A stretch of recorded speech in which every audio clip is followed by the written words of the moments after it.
Hello and welcome everybody back to another coaching stream. It feels like, well, hold on. Let me turn myself down. I see myself peaking a little bit here. Why can't I turn myself down? Maybe that will help. Maybe. Yeah, there we go. That helps a little bit. But anyway, hello everyone. I hope everyone is doing well today.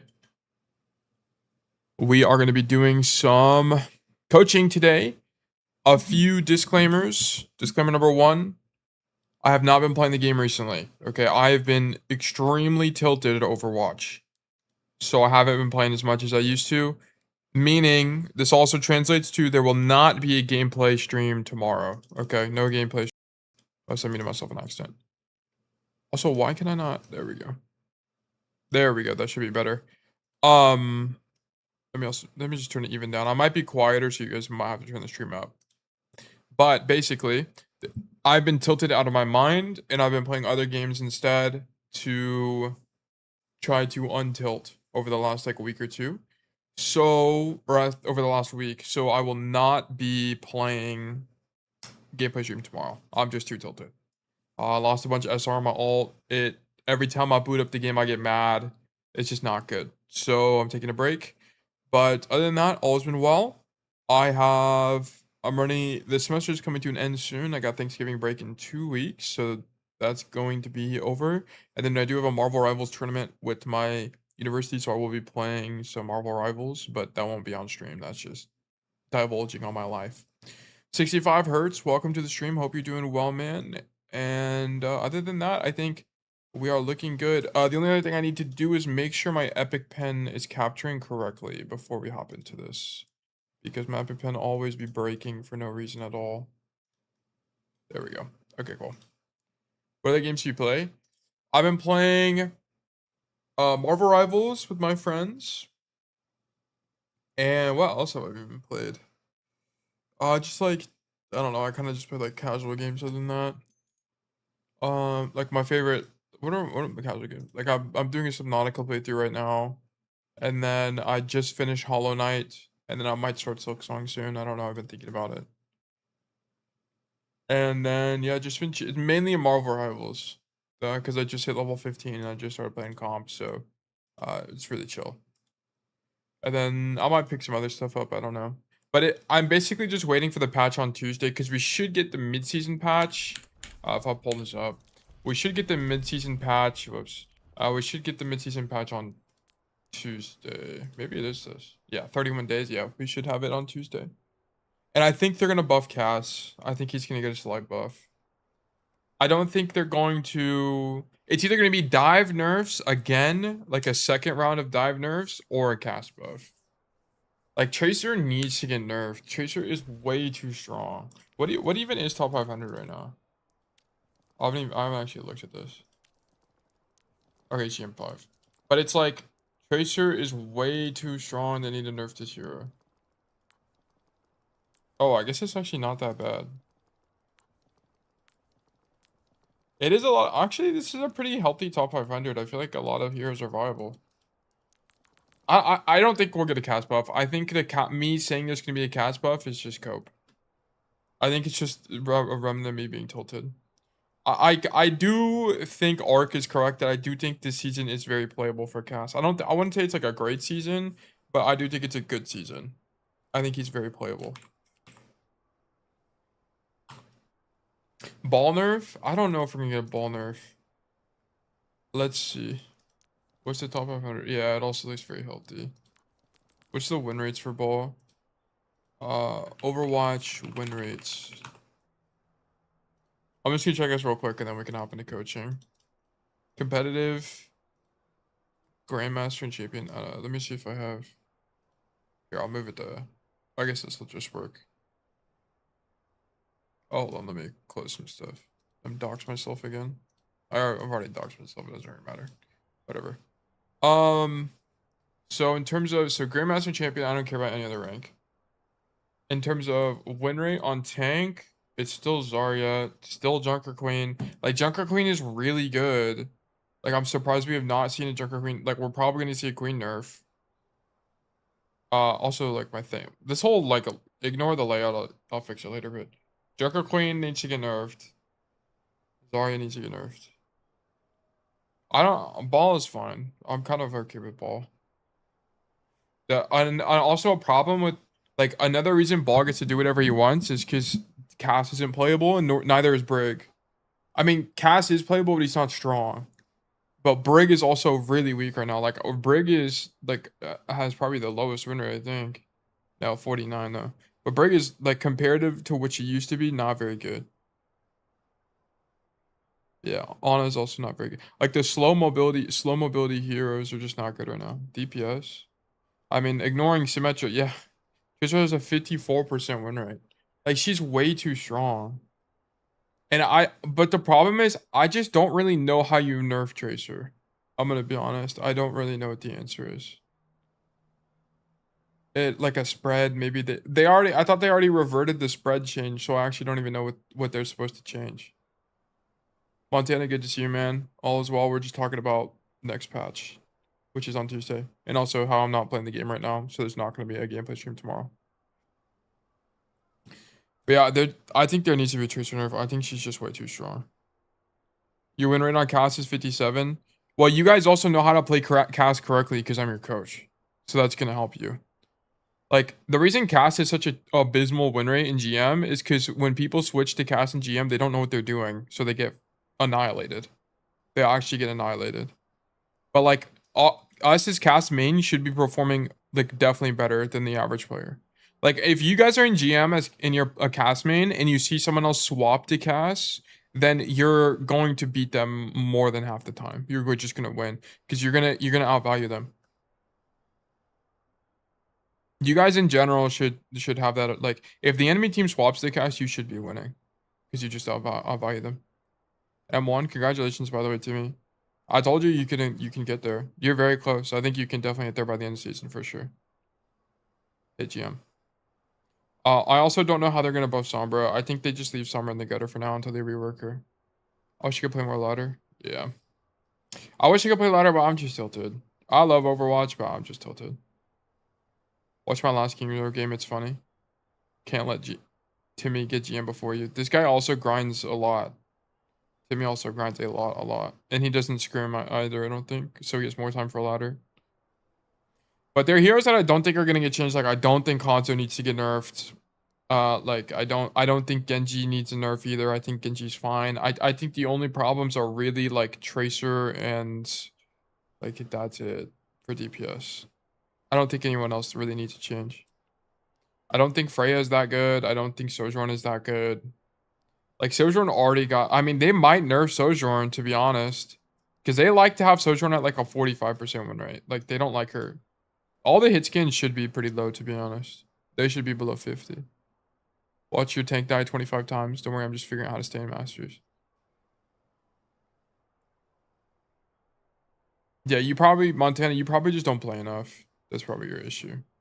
Most of the time, like, the people that rank up are generally the people that play every day. Or, like, 8 games a day. So they have a flow of gameplay, basically.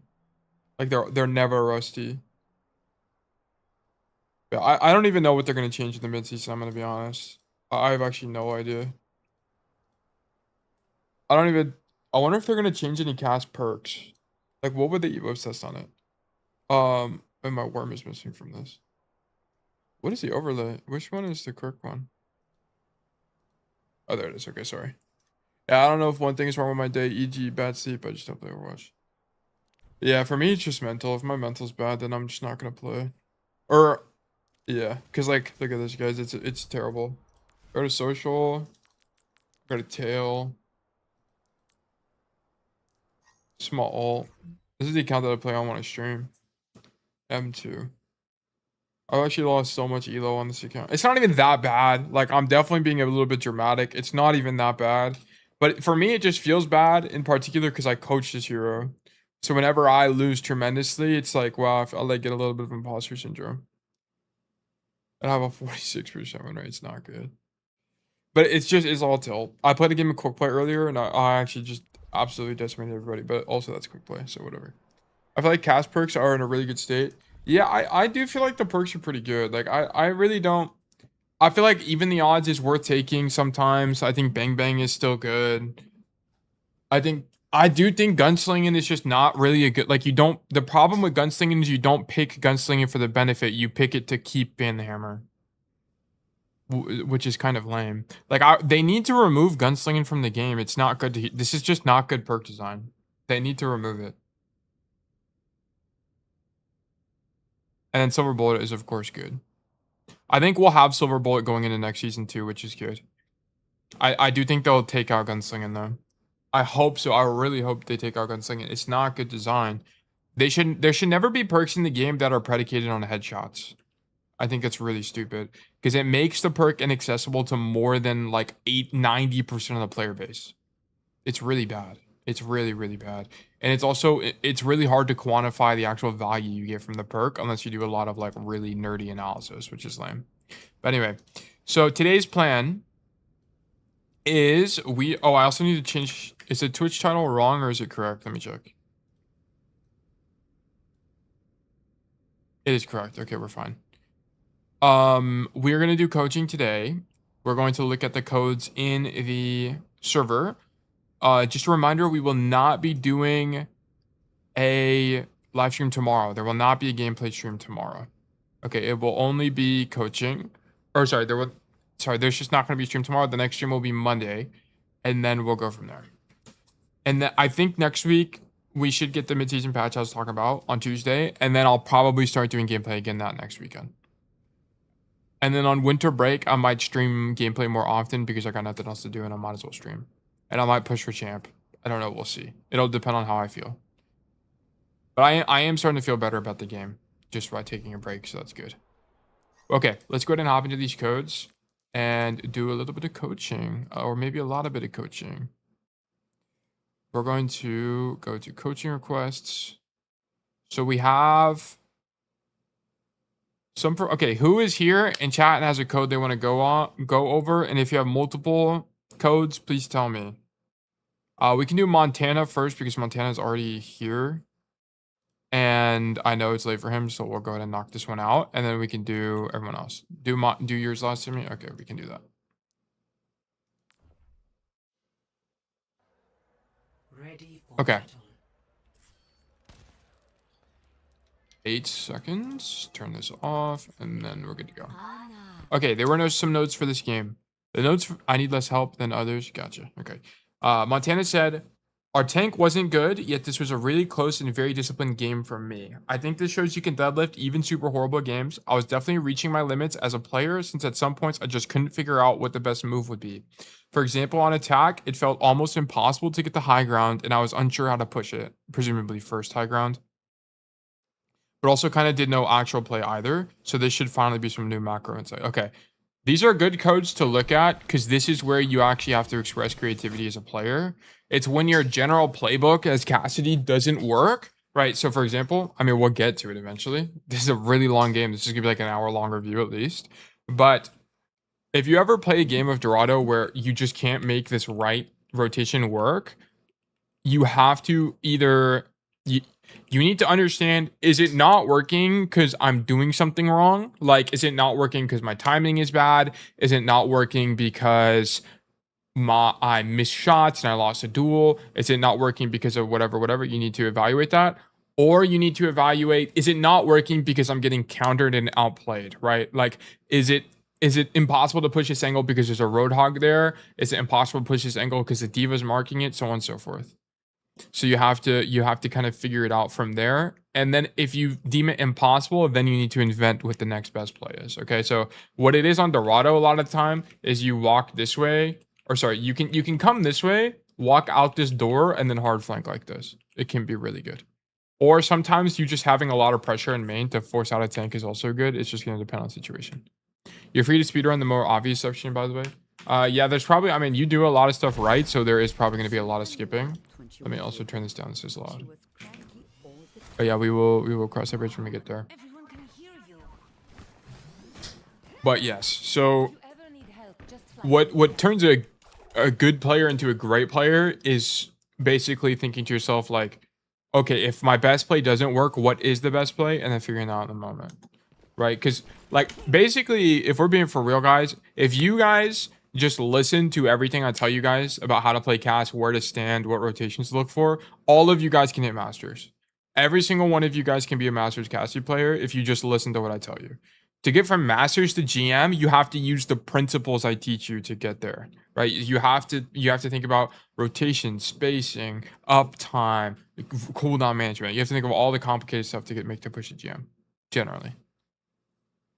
Went to just over my noons last time. Okay, cool. Yeah, we can do that later, Timmy, when we get there. Okay, anyway. Into the gameplay. Oh, is this Masters? Yes. What rank is this, Montana? Is this like, I think it's just like M5 or something.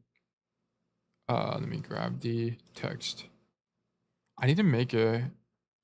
Oh, this is a good reminder. Master. Yeah, it's like M4, M5 or something like that. Okay. M5 50%. Okay, so Master 5. Okay, here I would not be this wide to begin with, by the way.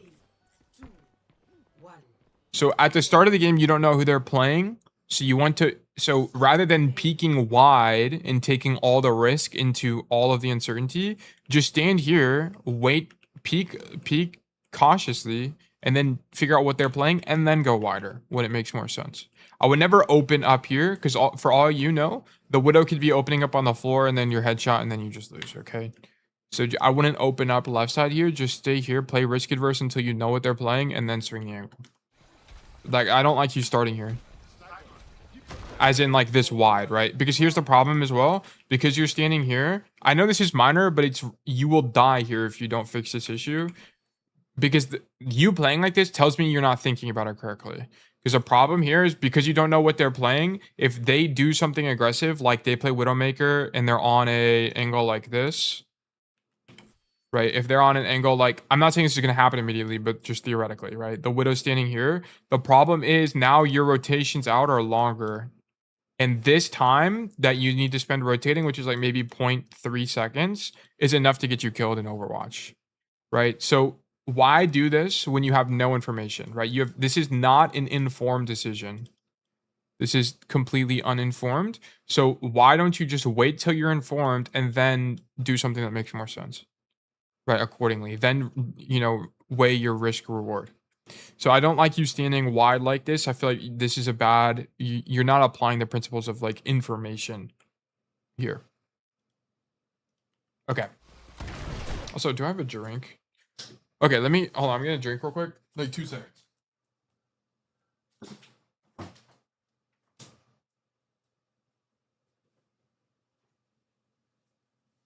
Okay, sorry. Okay, but yes. So, yeah, I don't like you going wide there. Shoot the monkey, you know they're Widow now. So I'm down for you to ego Widows. I think it's actually really good and you should do it, but only when it's winning for you, okay? How is this winning for you here? Okay, well, I skipped too far. It's my apologies. So here, bam. This is cool. This is fine. Why are we even walking back out into this LOS? This doesn't make any sense. Like, this is what you should have died here. Let's be honest. You should look at this. You should 1,000,000 billion% be dead here. This guy just misses. He just misses. But you should understand that reswing the angle even a little bit, even 2 inches too wide is bad here because it doesn't play in your effective range. Like, why take any risk at all? What you should be doing is shoot this monkey. I'm actually so down for that. Completely unswing the Widow like this and then just play in the door frame so you're tucked from the corner entirely like this. You can see. And then if the Widow walks forward, at least she takes more risk, right? What the Widow would have to do is come around this corner and stand here. And I'm actually willing to bet you can win this 1v1 if she stands here. Okay, so you needed to reswing more into cover because you could have got your lid blown off here and tossed the entire point for no reason, right? This is an effective range issue. Also, what's cool, guys, and this is a side note, is like the more I coach, the more I can kind of see how there's like 8 to 10 fundamentals that are the cause of a lot of issues and mistakes. Like distance management and range management, like playing in your effective range, are like one and the same, but they're like a huge cause of a lot of issues. Anyways, that was a brief tangent. here, so you're synced with your Doomfist and you're swinging wide. I love it, right? The risk reward is there. Your Doomfist is in. He's occupying their whole backline, so you swing and get aggressive. I like it.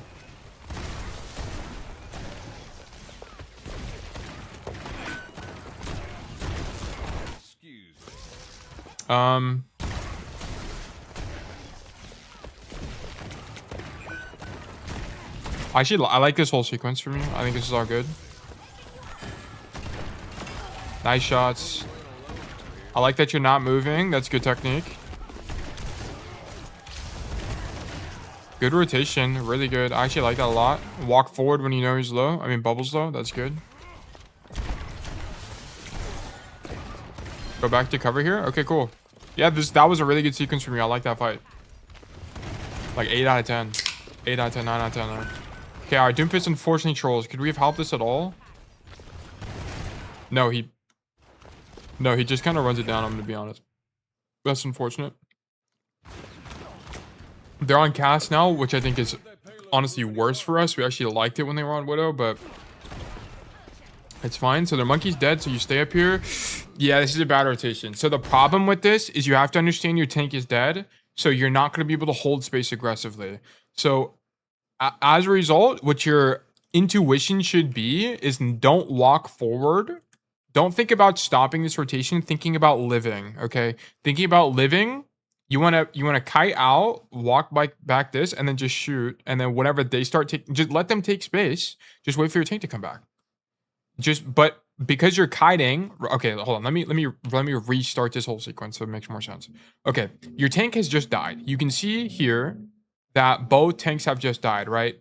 Enemy tank is dead and ally tank is dead as well. So what your intuition should be is, okay, this fight is still winnable, but it's going to be awkward for us. Okay, this Tracer is taking the hard flank like this, and then the pocketed Cassidy is just walking it down main to take space while having to deal with our pocketed Fair on the angle. Okay, so you in this situation, you are not really the playmaker. The playmaker in this situation is going to be likely your Farah. But what you need to understand is because these guys have a healthier way to walk forward, right? A healthier way to take space, meaning this Tracer can take the flank angle without having to fight for it, right? She just has cover, she takes it. You should just be backing up, giving it away. It's too risky for you to fight this Tracer, right? You come all the way into Mega to 1v1 the Tracer when she has the Mega, right? She's going to be closer to it than you are. And you're going to be isolated from your team. So your Ana is going to be stuck back here, bang, and you don't know what she's doing, right? She might rotate with you, she might rotate back. Who knows? She might do either, but you should make the informed decision that, okay, we're down tank, they can take space really easily. It's hard for us to hold this space. Let's just back up and wait for our Doomfist to come back, and then we can re-engage. The problem with marking this Tracer, if we just want to make it really simple, is that it's really extended and it's isolated from your team, right? If you stand here, of course, you can see you're not isolated from this Ana, right? She's right next to you. But if you walk here and then the Ana stays on this angle or she backs up, you're now completely isolated on this side of the map from your team, and it's over for you guys. Okay, so you needed to not, I hope I explained this in a very convoluted way. Sorry, I like bounce between two concepts, but this is just way too extended, so you shouldn't come mark this Tracer. How you would mark this Tracer is you'd actually give up all of this space. You'd actually give up all of this space and just hold her at this choke here is how you would mark this effectively. You'd back up here and then just stop her from blinking wide or something like this. So I don't like how you play this. I understand the idea and you're actually thinking about space control, which is fine, but I don't really like how you do it in this situation. Hello, have you heard about Deadlock? Yeah, I've heard about Deadlock. I played it once or twice. I haven't given it a genuine shot, but I didn't really like it when I played it. Like when it first came out. The beta first was a thing. I will probably give it another shot in the future, but here's the I hope you can see. You dying here throws the entire fight. It's really bad, Montana. Like, you die here. If you had just stayed alive, your team actually trades out this cast, which is really good. And then your Doomfist is back. You would be 5 and winning. Like, this is actually super winning. Then the Farah dies because there's not a lot. I mean, the Farah just gets diffed, I'm going to be honest. But maybe you could have found a different kill along the way. You really needed to not die there. That was really avoidable.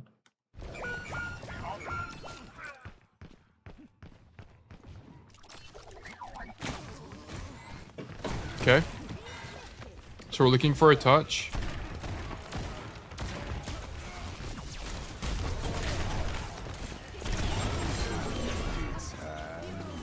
Okay, so I would have approached this touch. I don't think this is like technically incorrect. I would have approached this touch a little bit differently. So how I would think about this is I am early, right? You're one of the furthest guys forward right now. You have your team coming back from spawn. Okay, where should you go as a result of this, right? Because your Bastion is late, the Bastion is going to take the fastest route possible to get to the fight, which is going to be basically this, okay? So as a result, it's like, what side should you take? Because you're early, you should take the further side because you have the time available to you to make this long rotation, while the Bastion doesn't.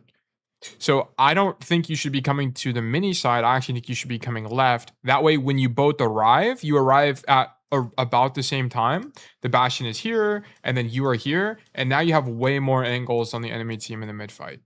So there's more chance for a win condition, right? Like this is a win condition angle here. This is a winning angle.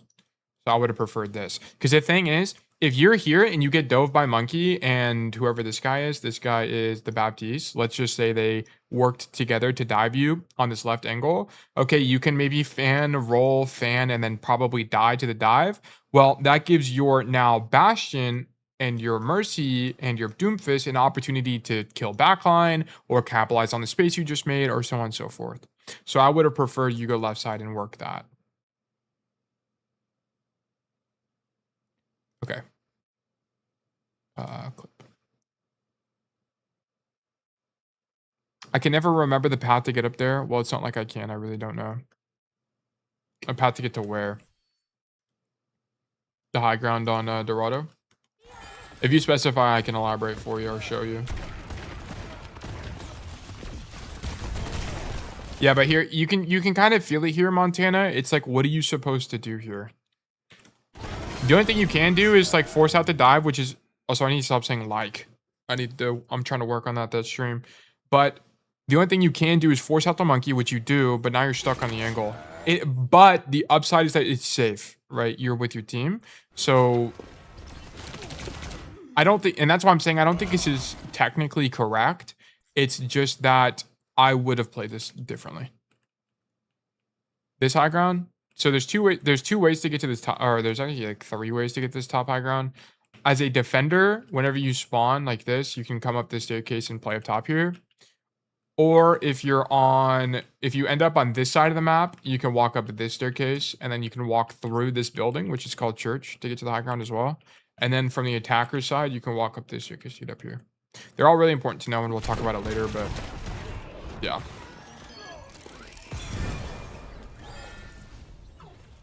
Yeah, I wouldn't chase a Tracer. She's just too far.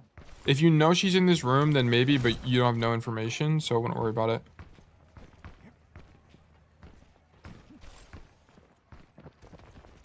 Here, okay, this is actually really good for you.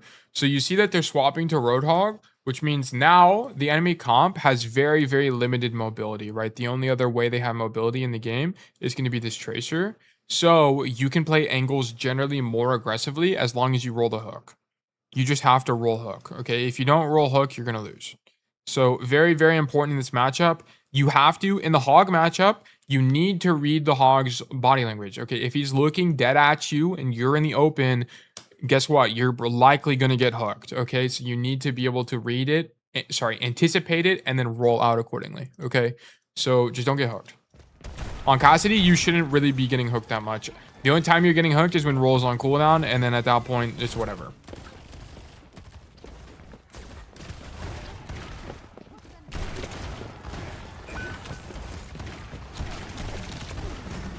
Okay, our Doomfist died instantly.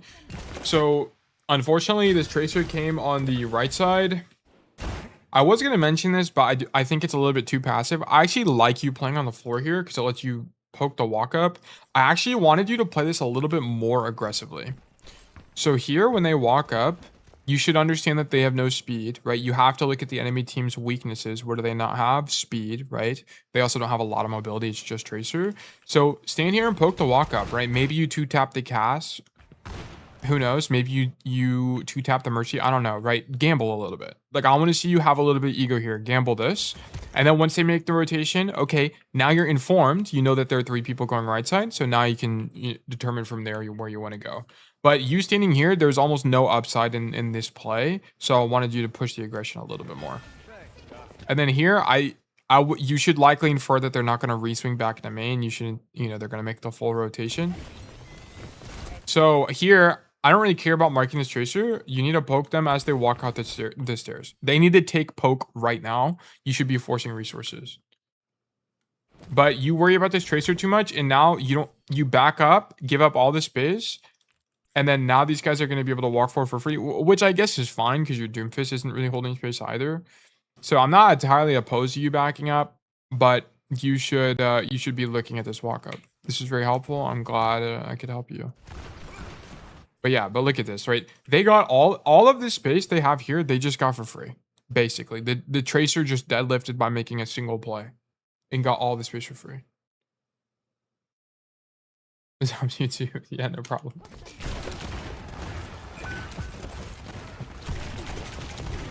Okay, and then let's trace it back, right? We think our Doomfist is trolling, which I can agree with you to some extent, but why? Like, why is this guy trolling? What's going wrong?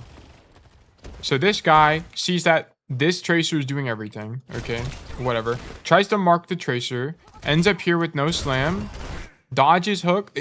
All these guys got to walk forward for free. So he just gets super punished while he goes wide. Right? I'm not saying you could have prevented this, but you could have helped mediate the issue, right? Like, why are these guys able to walk in for free? This doesn't make any sense. Like, we needed to shoot them as they walk down the staircase. Anyway. I don't really care for the rest of this fight doesn't really matter. Like fights like this are generally just a micro check. Can you hit shots? Oh, we don't touch. Nice. Clip it. Clip it. Okay, go up top. So now we should stage. I mean, you could poke if you want to. You do know that they're low mobility, so you could actually poke. Okay, but that guy dies. That's really bad. Nice kill. Yeah. So that Ana dying is really bad. Honestly, here, I think... Here, I do think staging is better. As in going to the high ground and just standing up there. I do understand why you would poke. But you rotate out too late if you wanted to poke, right? Like, here's the problem, Montana. Is because you unswing... like this, because you unswing like this, the payload is actually in the way, so you don't actually know how close the enemy team is. Like, look at this. Look how much information you have. Here, you've no idea where anyone is. No idea where anyone is. You just see the Tracer, and then your Ana somehow died, and you saw Cass right there as well. They're way too close for you. I saw my Ana messing up the rotation, so I wanted to save her, but I guess that cooked us both. Yeah, there's not... like, how you would help her... is you would help her by standing here and popping Deadeye if you had it, or just shooting them from here. Like, you have to just output pressure. But you're not, as Cassidy, you can't really, like, body block. Like, you're not Brig, right? Brig could do this and then, like, escort her out, basically. But you just can't do that on Cassidy. It just doesn't work. Like, the way you would help her is stand here and output pressure. But this isn't really, like, what I want to... like, I understand your idea, but if this was your idea, you need information, Montana. Like, you need to know how close is the enemy team. How close are they? Because I don't think... I understand what you're trying to do. I don't think it's bad, but you don't even do this play correctly, is what I'm trying to say. Like, how you would do this play is you would stand here, poke them to see where they are, so you know when you need to start backing up. But you don't even like play wider to see where they are. So you have no information. So by the time the Ana dies and you're already backing up, he's already too close. That's what I'm saying the issue is. Because if you rotated out maybe a second earlier, there's actually a chance you live because you get mercy healing in time. Like, you would be about here on the staircase. I'd actually probably bet that you live if you got out, I guess, half a second earlier. For the last 3 days, my aim has been off. I don't know if it's me or my movement. We can take a look at it when we go to the VODs. Sometimes it's just mental. Like for me, all of my losses recently I've been boomed.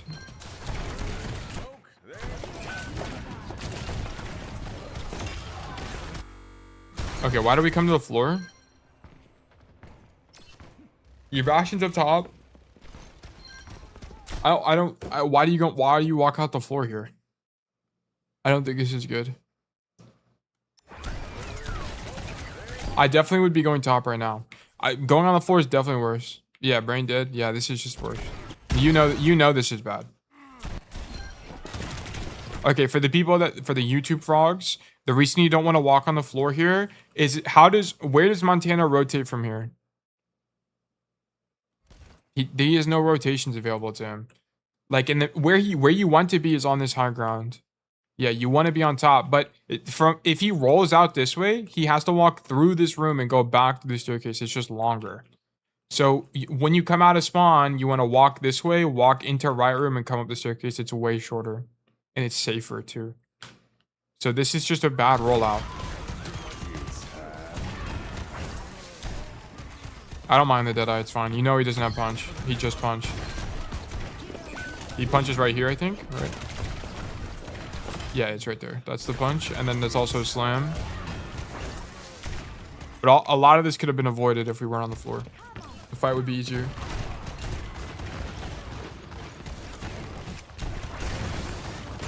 Like, is this really where we want to be right now? No, we want to be up top. This whole sequence is not good. Now we go top and stage. This is good. Nice shots. I like it. One thing I will say is I honestly here, I'd probably get aggressive and just walk forward. YouTube delay is awful. I'm on Twitch now. Yeah, the YouTube delay is like, I tried to make it shorter, but I can only make it like it's still long. It's still like 5 seconds or something. I think I'll look at it again, but I did make it shorter. I was able to. I had to configure some settings for it.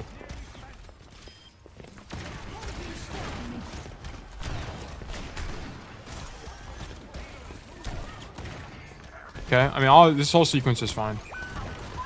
Shoot backline. I actually don't mind you dropping, by the way. I think it's fine. I don't like you rolling, though. I think just dropping is fine, but definitely wouldn't roll. Twitch is instant. YouTube is like 10 seconds. Oh, okay, cool. It's worse than I thought. So the idea of dropping here is that you should know with some level of certainty that the enemy Doomfist is very likely to go top. Okay, why is the... Guys, okay, question for chat. Why should we assume that the Doomfist at some point will go top? Why does that make sense? He does it with his ulti as well. He goes up top.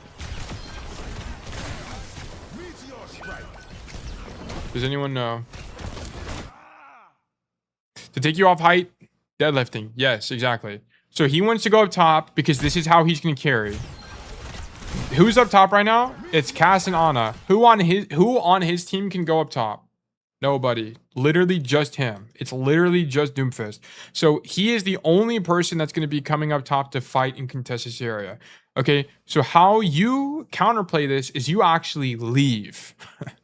You actually leave the angle and instead go down and play this crazy off angle, which is actually really good in the mid fight.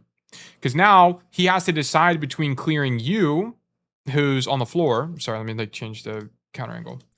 He has to choose between killing you that's on the floor or the Ana on the high ground, and that's a difficult decision to make. And it's also a difficult decision to evaluate which is the correct target as well. Is it worth it to noon if a max charge Doom punches you? I did the other day. I think it is. Only took like 50 damage. It's gonna just depend. Oh, to like tank it so you don't die? Maybe. I'd have to see it. It'd be situational. Yeah, I'd have to see it. I'd have to see that. It's very situational. My hunch is no. I also think it'll build bad habits if you do that. It was a 1v1? Yeah, I'd have to look at it then. But this angle is really good. I love this angle for me. Oh, we just need to kill the Mercy. We just didn't do enough. Like here? Okay. So the problem... There's two problems. One, good kill on BAP. Don't roll. Oh, you had to reload. You know what, whatever. I'll let you pass. That guy needs to die. This needs to be a mechanical success. That guy needs to die. This Mercy needs to die. Because the problem of you not killing the Mercy is not only does she not die, you can't walk forward here and be an extra threat. So that's the only problem. But I honestly think you made a really good play. I don't know if you did that intentionally or not, but it was really good.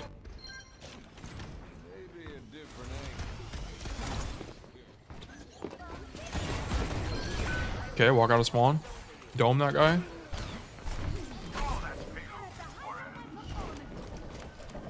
Okay, wait, get healing. Then we walk back.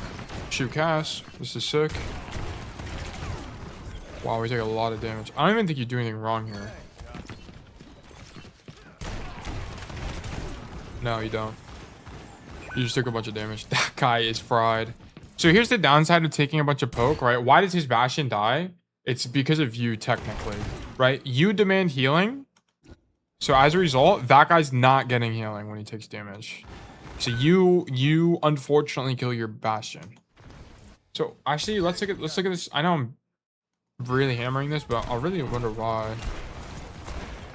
There's just not a way to avoid that, I'll be honest. There's just not a way. So he hits a silver bullet. And you unswing too. It just sucks. Not a lot you can do here. Does BAP like triple headshot? Does he? Let's see. I think it's just Cass. BAP hits one shot on him. It's just a Cass pressure. And the problem is because his support is Mercy. Mercy healing is quote unquote more expensive than like Ana healing, right? Like Ana healing is you shoot them once and it's done. Mercy has to keep the beam on them. So, because an Ana could have just shot the Cass once and then started shooting the Bastion, he'd live, right? Like, the reason this Bastion dies is actually because this guy is terrible positioning. Where should the Ana be? Where should the Ana be right now? Not here. This is the honest. The Ana kills him. I don't even think the Bastion misplays. Yeah, the Ana should probably be like... I actually don't even... I don't know, but my hunch is she should also be up top. And then probably rotate back to like this angle if I had to assume. But I don't know for sure. But probably likely not on the floor.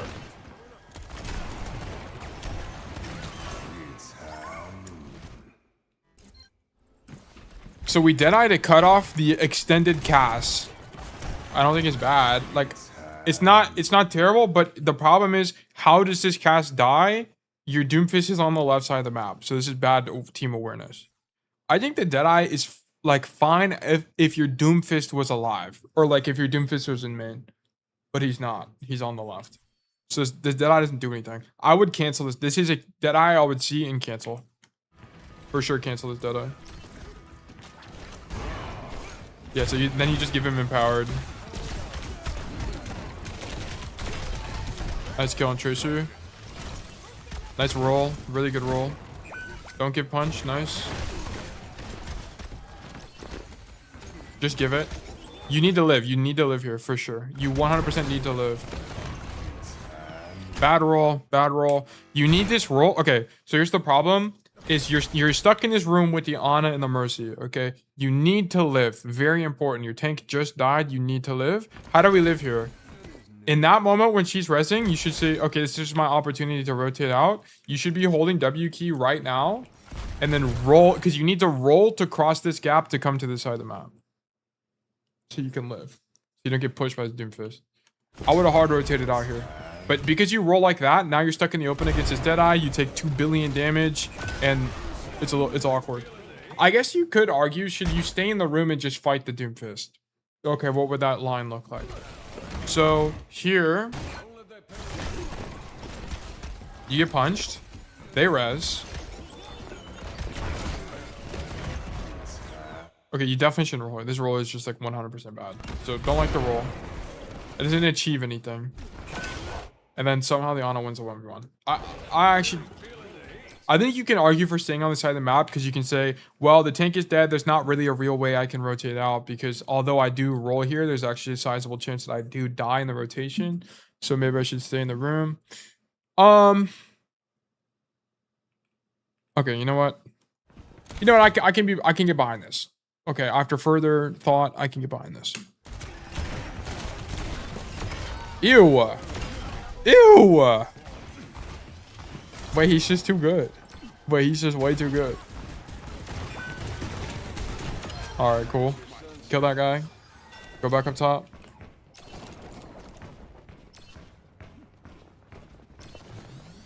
This is excellent. Shoot Nymphus. Heard. Unfortunately, would I drop here? I think this is the best play, unfortunately, because no one else can mark her. It just sucks. It just sucks that you have to do this. And you just use flash too. Honestly, at this point, I might, unless she has pulse. I was gonna say I might solo deadeye her. Oh, we roll to touch the point too. Okay. I definitely think contesting this is correct for sure.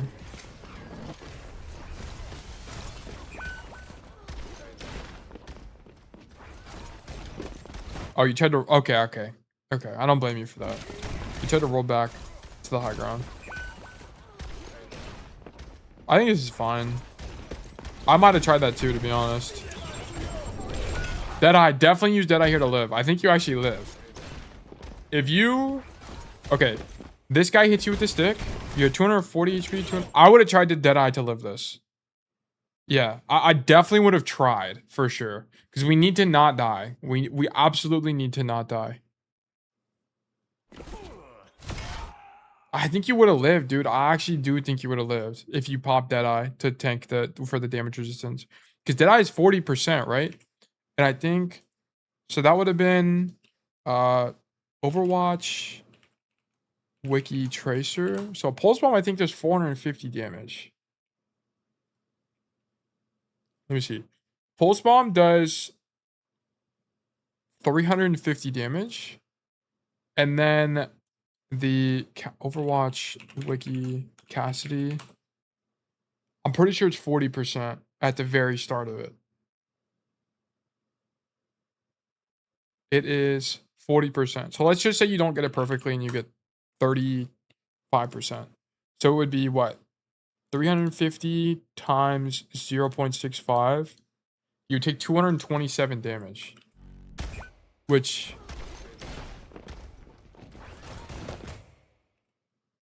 Pretty sure the cast coach says.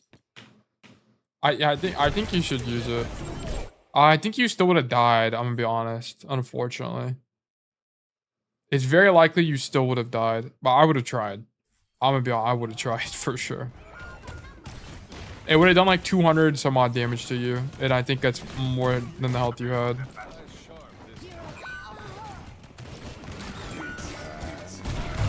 Yeah, this is not... I think the Deadeye... I mean, I would have looked... If your idea was to Deadeye, then you do this wrong. If your idea is to touch, then this rollout's fine. If your idea is to Deadeye, you need to go right. You need to come here and play in tail tuck. For sure. So it just depends on whatever your idea was. I think coming... You kind of like do both. I don't think this is good. Because the problem with Deadeyeing from main is they're going to be looking main anyway. So they can just rotate out. But if you're here, it's a lot more awkward for them, and then it gives your opportunity, you're on the opportunity to touch, the Bastion the opportunity to do something. So the Deadeye either needed to come out from here, or you need to like walk out and do some crazy Deadeye on point or something. Yeah.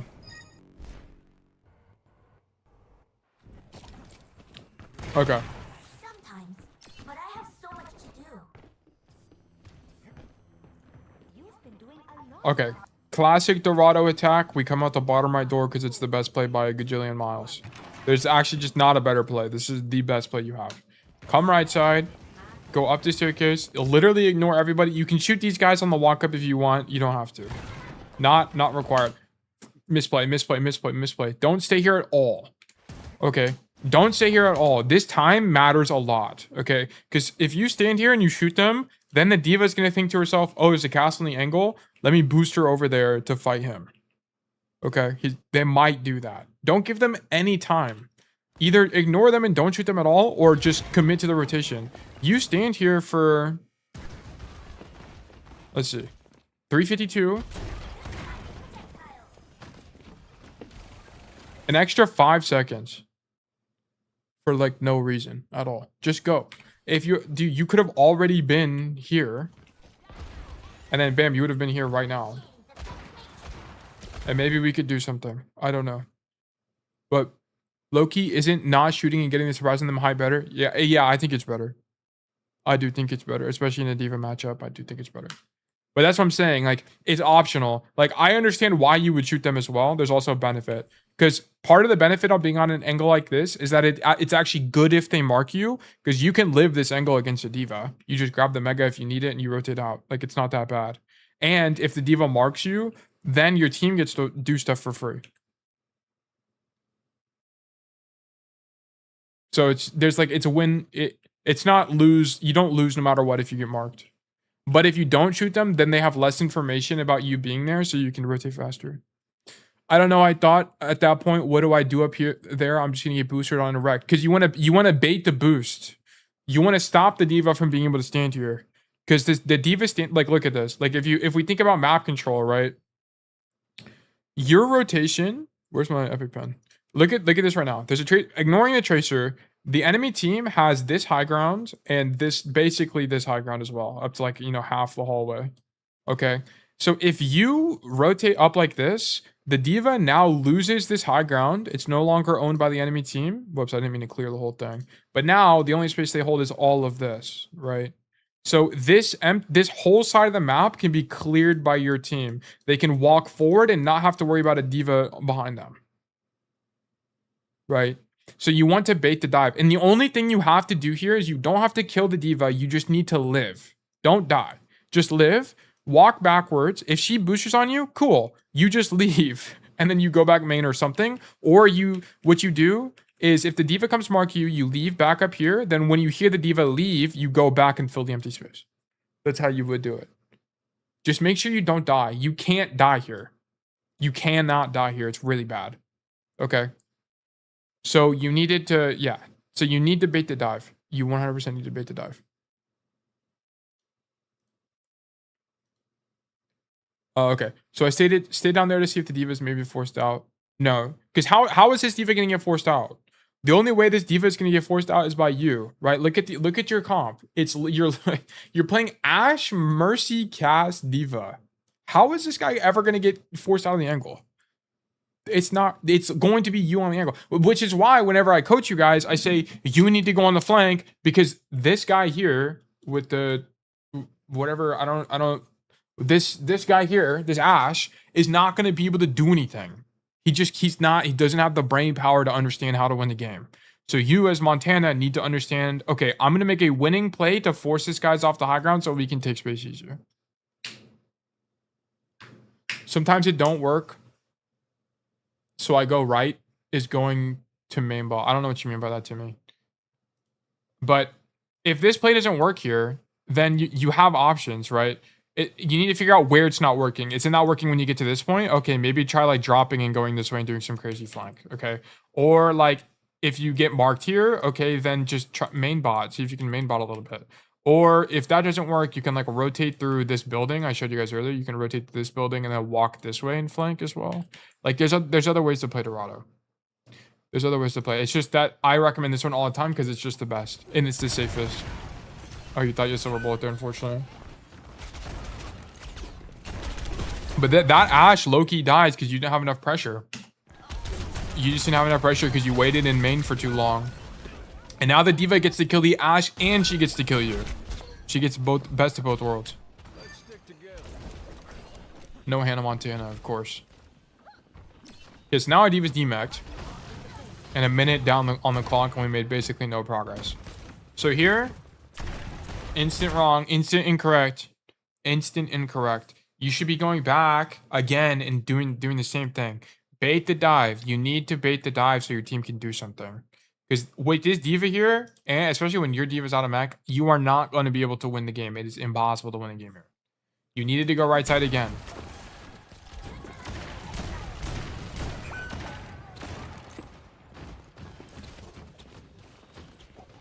Diva's on the right. Look, now the diva's on the right side of the map. What do you even do on main? You can't even do anything in main. You get out right. It's really uncomfortable into these guys up top. There's nothing to do. Like, that's what I'm saying. Like, You don't really main botting. I don't think is good. Some people will main bot, like if you watch Wanted play Dorado, like old VODs, he'll like main bot sometimes. I just don't think it's good. I don't think it makes any sense. Stand here, bait the dive, go back, bam, then you're in a super carry angle. I don't think this is good. And then now you get poked up by the diva, it's just super awkward. So our ally DPS thinks the best place to go sim, which I think is actually quite good, but we're just demacked for 10 years, can't do anything. Yeah, we just die in main. Okay, I'd rather you die on an angle than die in main. Okay, shoot diva. Go up top. We're about to have deadeyes. I actually don't... Like, I hope you guys see why I think the right side is better. Even here. Right? Because Montana goes main. I mean, Diva, it's unfortunate that Diva's nano boosted. But even then, like, even when she's nano boosted, do we really think this is going to be winning? Because if the Diva's up top, we just get boosted on, it's just not good. Like, I just don't think it's good. I go top right all the time. Yeah, I just think it's better. Like, I think it's almost always better. Because here Montana the issue Montana has is he failed to evaluate why the right side is bad. Montana doesn't understand the benefit of playing here, right? Like what Montana, how you should be thinking about this, and I explained it earlier, right? But but the benefit of this is that you bait the dive so that your team can do something else. You don't really do anything, but your team can at least play the game, right? And then you just need to live. That's it. But you think that you doing nothing here is losing, but it's not. It's actually winning because you force the diva to deal with you. And if the diva doesn't deal with you, perfect. Now you can work this angle. Or poke her out and farm deadeye and look for a deadeye play or something. I don't know. So I hope that makes sense. The first 3 seconds your team does nothing. Yeah. Like they can't do anything until someone can force a diva out. And the only person who's going to do that is you. Okay. So we come left. But I am glad that you're trying things, though. I think it's a testament. I think you're a good player, Montana. Like I think you get creative. It's just sometimes we fail to understand when things are good or are not good, which is a fundamentals issue. God, definitely would not be solo deadeyeing a tracer when we have flash on cooldown, off cooldown. Okay, this doesn't make any sense. Just flash and shoot her. Okay, whatever. All right, now there's a diva behind us. It's okay. It's a... Oh, is it even blind? Is it blind? Let's see. It's not blind. He sees her. This is just a bad node. This doesn't make any sense. You have flashbang. She's in flash range. Just flash range shooter. I don't think he swung the corner to deadeye. It didn't really... Because this isn't even like a good angle to deadeye, to be honest. Like, I don't even know why you would deadeye here. He jumped too, it looked like. I think he was just like jumping. I don't think this is a blind deadeye issue. I think this is just a like not reading the situation correctly. This is definitely a flash shoot type of moment, but that's fine. Whatever. I'm not compared to everything else. I'm not too worried about that.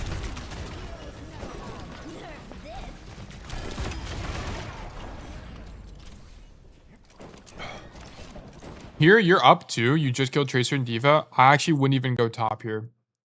I would definitely just go man. You're already up. Just go man. This rotation is just gonna take too long. Like look at this. Like you're already up a lot. Let me do this. You're already up a lot. And look, you already have all this space. So now you don't have a way to shoot. You can't fight these guys. You can't help your team fight these guys. So they get to take the angle safely. There's like maybe a 5 to 10% chance you just 2-tap someone that you just missed because you didn't push up accordingly. So don't, if you're up a lot, like especially if you're up tank, you don't have to make this rotation, right? Like normally what I'll say is if you killed one guy, like an Ana or something, and then everyone else rotated, then you probably want to stage for the high ground because there'll still be resistance. But because the tank died and the tracer died and no one on your team has died, you can just walk up. You're up 2 here. My nudes are trash still. It's so bad. We'll have to take a look. We'll check it out later. Your deadeyes are probably nowhere near as bad as you think, like compared to the average Cass player. And they're probably better than mine. over time. I'm not opposed to this. I think it's fine. I think the only problem with this is if you get pushed by D.Va, it's hard to live here. But you should, okay, here you definitely should hear D.Va and not walk forward. For sure. Yeah, this doesn't make any sense. I don't really mind the angle, to be honest, but this is an awareness issue, right? Whenever you take angles like this, you should think about what is going to kill me on the angle. And it's in this matchup, it's 100% going to be D.Va. Okay, so you need to think about where's D.Va. You hear her jumping, so there's no way you should be walking forward into the room. This is awareness issue.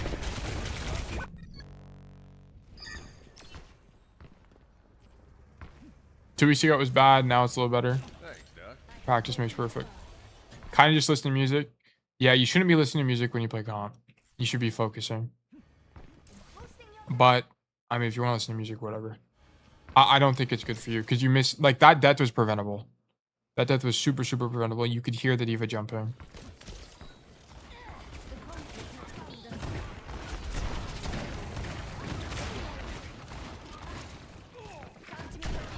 Oh, but what I will point out, by the way, is this death, and this is kind of the principle I was talking about earlier.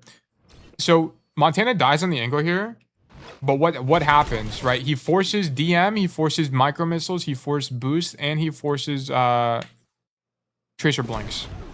And he wastes a bunch of time, and look what happens. His team gets the cap.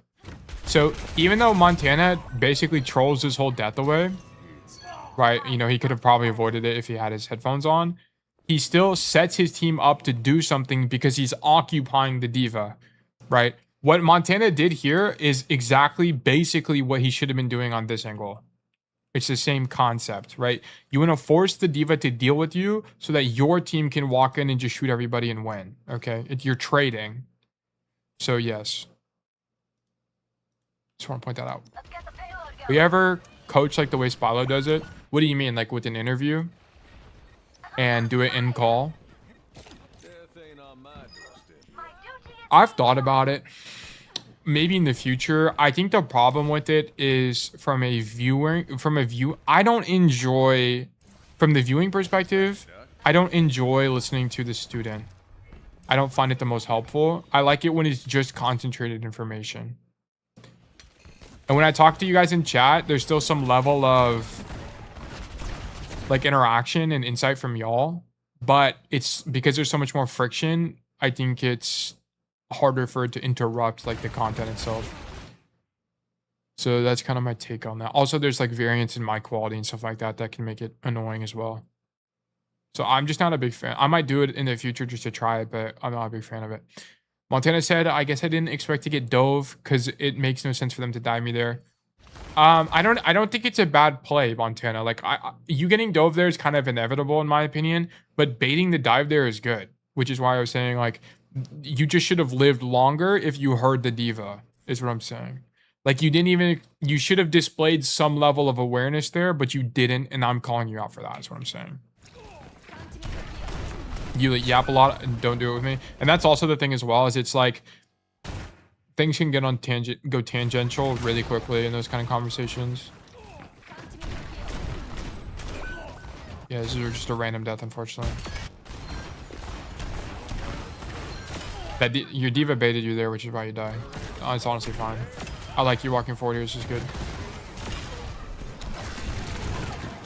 Shoot the D.Va. Nice.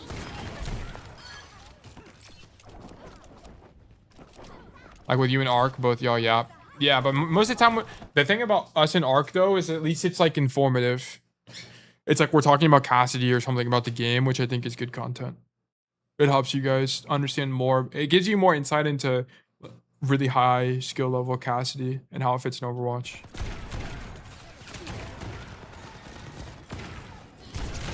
Ark will be next Friday, by the way, guys. We pushed it back to next Friday because we should have the mid-season patch by then. It was supposed to be today. Oh, with Deadeye. Perfect. Yeah, I actually like this Deadeye. I think this is a time-sensitive Deadeye. So here, I definitely would just Deadeye here, and I would not go wide because of this Mercy. There's actually a really good chance you kill Mercy if you Deadeye now. So I would take it for sure. I just would have done it slightly earlier. I would have seen it a little bit earlier than you. But that's okay. I think the Deadeye is still good. Just hold it. Just hold it. I wouldn't even... Okay, walking. I'm actually not opposed to walking forward here. I didn't actually think about that, but I do think it's good. Nice. This is good. This is really good.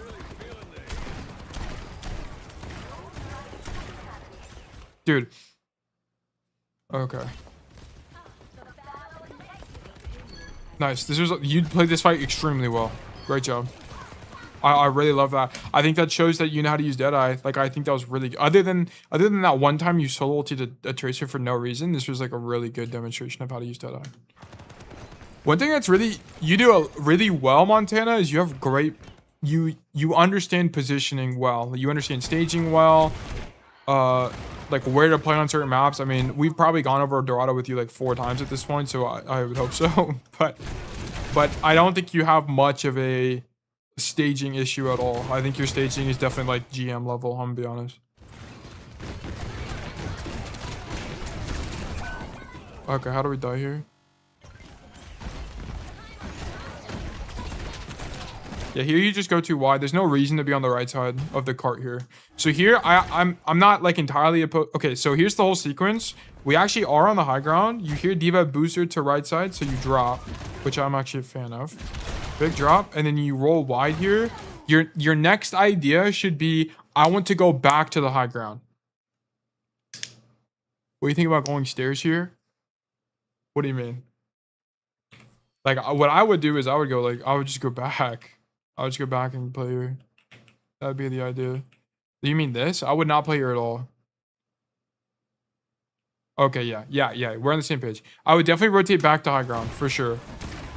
So here, I would definitely rotate back to high. 100%. Because here, it's like, what are we going to do here? You're just a liability in main. You're a liability. Okay, if you're going to play main, you're not going to play here. You're going to play here. Because you can poke from here, forces Mercy out, forces on out, whatever. And then you can rotate back up the staircase later.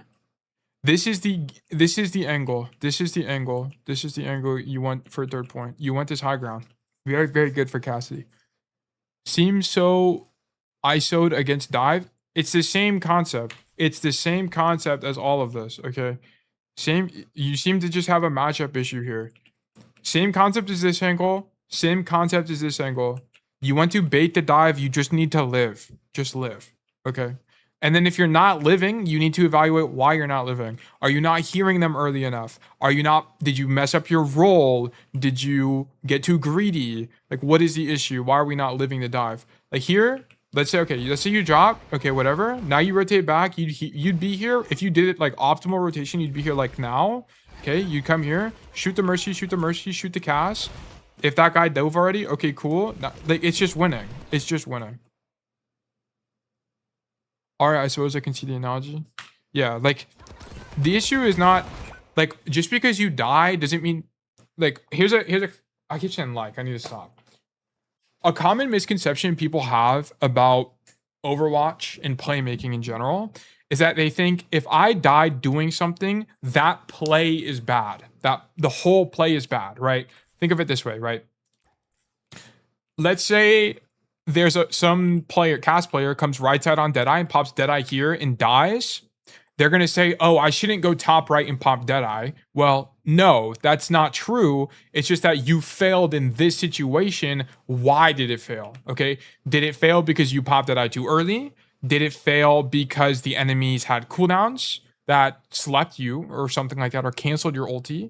Did it fail because you were low HP and you didn't wait long enough? You need to evaluate, did the plan fail because it's a bad plan, or did the plan fail because I executed on it improperly? And in your case, Montana, you're executing on these things incorrectly, right? Like this first angle here, right?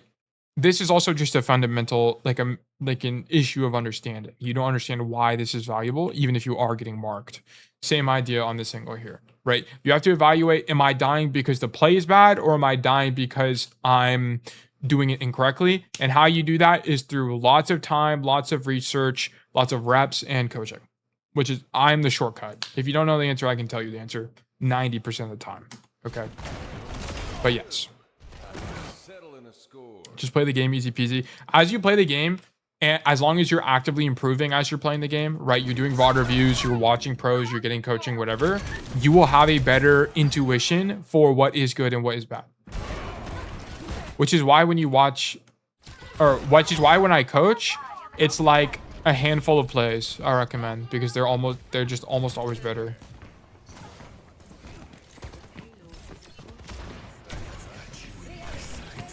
Nice. Yes, I wouldn't have been on the floor at all on that whole sequence of events. Back on defense. We're an hour into stream. The only pro you watch is me, Pookie. Thank you, bro. I definitely don't play like a pro. I could. If I locked in and I didn't get tilted on just Cassidy, I could play like a pro. That's just Cassidy. But on any other hero, there's no way. There's actually no way. Multiple heroes, no chance. Your Life Weaver duo memes too much. 3, 2, 1. Attackers incoming. You gotta find yourself a Lucio duo. Or a Mercy duo. Okay, same problem, Montana. Why are we peeking? Ready for attackers. Stand here till you have info. You have no info. Why are we going wide? I don't like it. You know Mercy Pocket, so it's a little bit more informed, but I just wouldn't peek at all, and be honest. Like, if we want to play objectively correct, I think you wait for information and then you peek. After you see Tracer and Echo, okay, then go wide.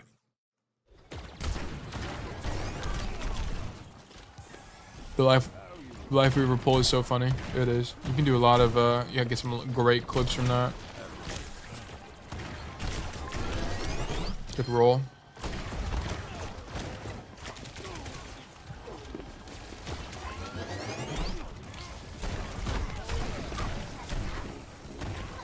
Here you need to rotate out. Yeah, you need to leave. This greed for the Tracer is really bad. You need to leave. Is the diva trying to peel for you?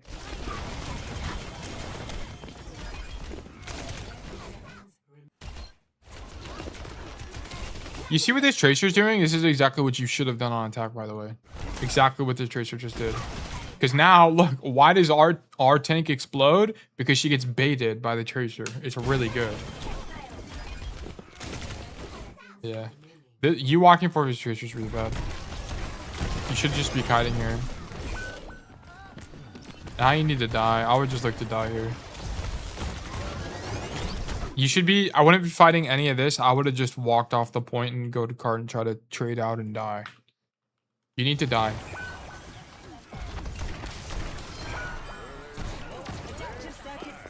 Wait, what happened?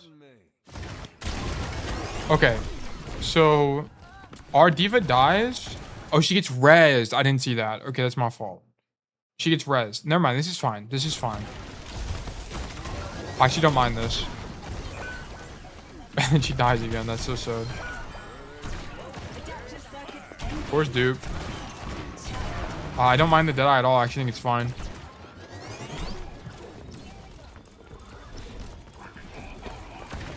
Good flash. Ah, that would have been really good. Mercy, rotate! Oh, this Mercy's so stupid. Dude, come on. This is all really good from you, by the way. This is all really, really, really good. I even like that, honestly. That was really good. You deadlifted that.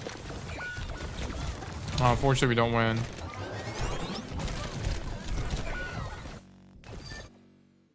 Let's look at this Tracer a little bit.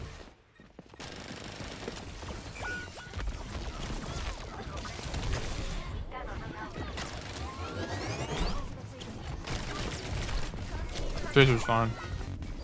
I mean, it's not optimal, but whatever. You just touch him. Okay, here we go. Top. Classic Cassidy gameplay. We unfortunately do not have Silver Bullet, which sucks really bad into the Winston matchup. We don't have Deadeye for this guy either.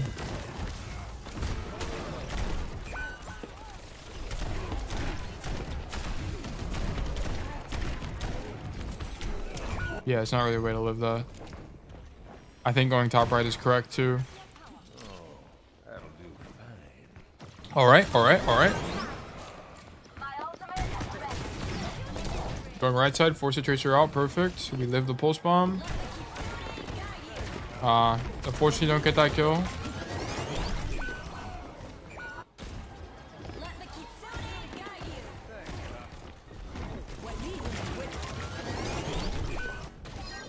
Okay, that's fine.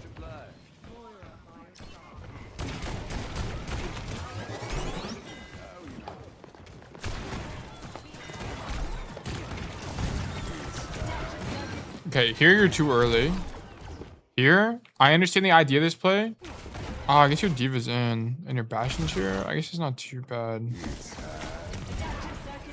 Yeah, I think it's actually fine.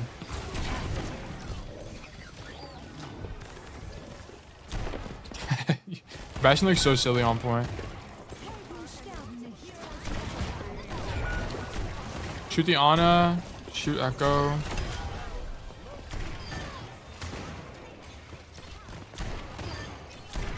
Okay, honestly, this was just, you needed to kill people. I'll be honest. I thought all your macro was good there. I think going right, I think was fine. I think it just, you need to hit head. Like if you hit more headshots on the primal, you actually could have killed him, but it's whatever. Okay, here, let's look at this. Here we go, right side. I wouldn't, I mean, here I would have just went right side. Just hit your shots. It's well, that's the only thing I can like recommend to improve. Because I thought a lot of the rotations were good. I don't really know what else could have been fixed. It's just a little bit unlucky because we didn't have the ultimate economy for the monkey. Like if we had Deadeye for monkey, that would have been really good. But we didn't. We used it for something else.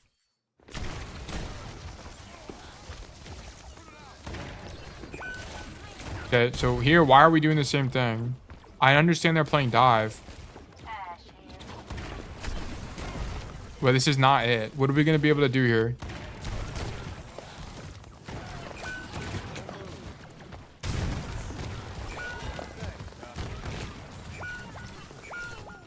Here you could go Reaper or Bastion. Here you okay, here also you definitely should not have picked Silver Bullet. You knew they played Monkey. What you can do is that as you're making this rotation, just see what tank they're playing. If they're playing Diva, take Silver Bullet. If they're playing Monkey, take the other one. So we should have been a little bit more conscious of our perk, because you not having Silver Bullet or you not having Fan here is actually really, really bad. I would heavily consider swapping here. I think you can still play Cass. I think it's winnable, but I would heavily consider swapping. Okay, why do we die here? Let's see. Here, your monkey and your Curie are in. Your monkey jumps out. Your monkey actually dies. So here, the reason you die is you don't see that two people on your team are already dead. So as a result, you're the farthest guy forward and you die. That's the problem. And this is why dive matchups are hard. Not only because Cass is immobile, but it's more because there's a lot... You have to understand more about the game. Is your tank in? Is your tank out? What cooldowns do they have? What cooldowns do the enemy team have to use to get to me? Am I safe on this rotation? Do I have good timing? Right? It's a lot more complicated. Here you need to go coast again. Yeah, go coast. Make the rotation. Good. I wouldn't have rolled there, but it's good. Then here, okay, this is great. Here you're on the angle. You misread this. Okay, here, look at this. You swing the angle. See that no one's here. Look at the monkey. You need information. You need information. Stand here. Look at the monkey. Is he jumping you? Yes or no? If he's jumping you, cool. Roll away. Unswing, come here. Wait for him to leave. Go back. You have no information. You're not looking at them to know what's going on. You just assume he's going to jump you. Right here, you're just assuming he's going to jump you, which is fine. But you can do the same thing and back up and look at him. Like, especially here, when you hear that he doesn't jump you, you don't have to go all the way to Mega.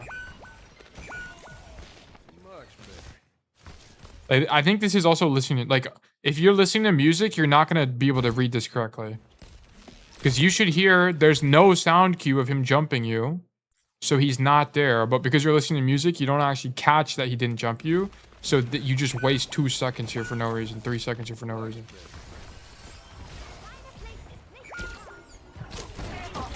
And now, because of that, you're desynced with your team and you're just going to stab it. And then we go Soldier. I don't think you... Okay. We go Soldier. I would go Tracer here or Genji, but whatever.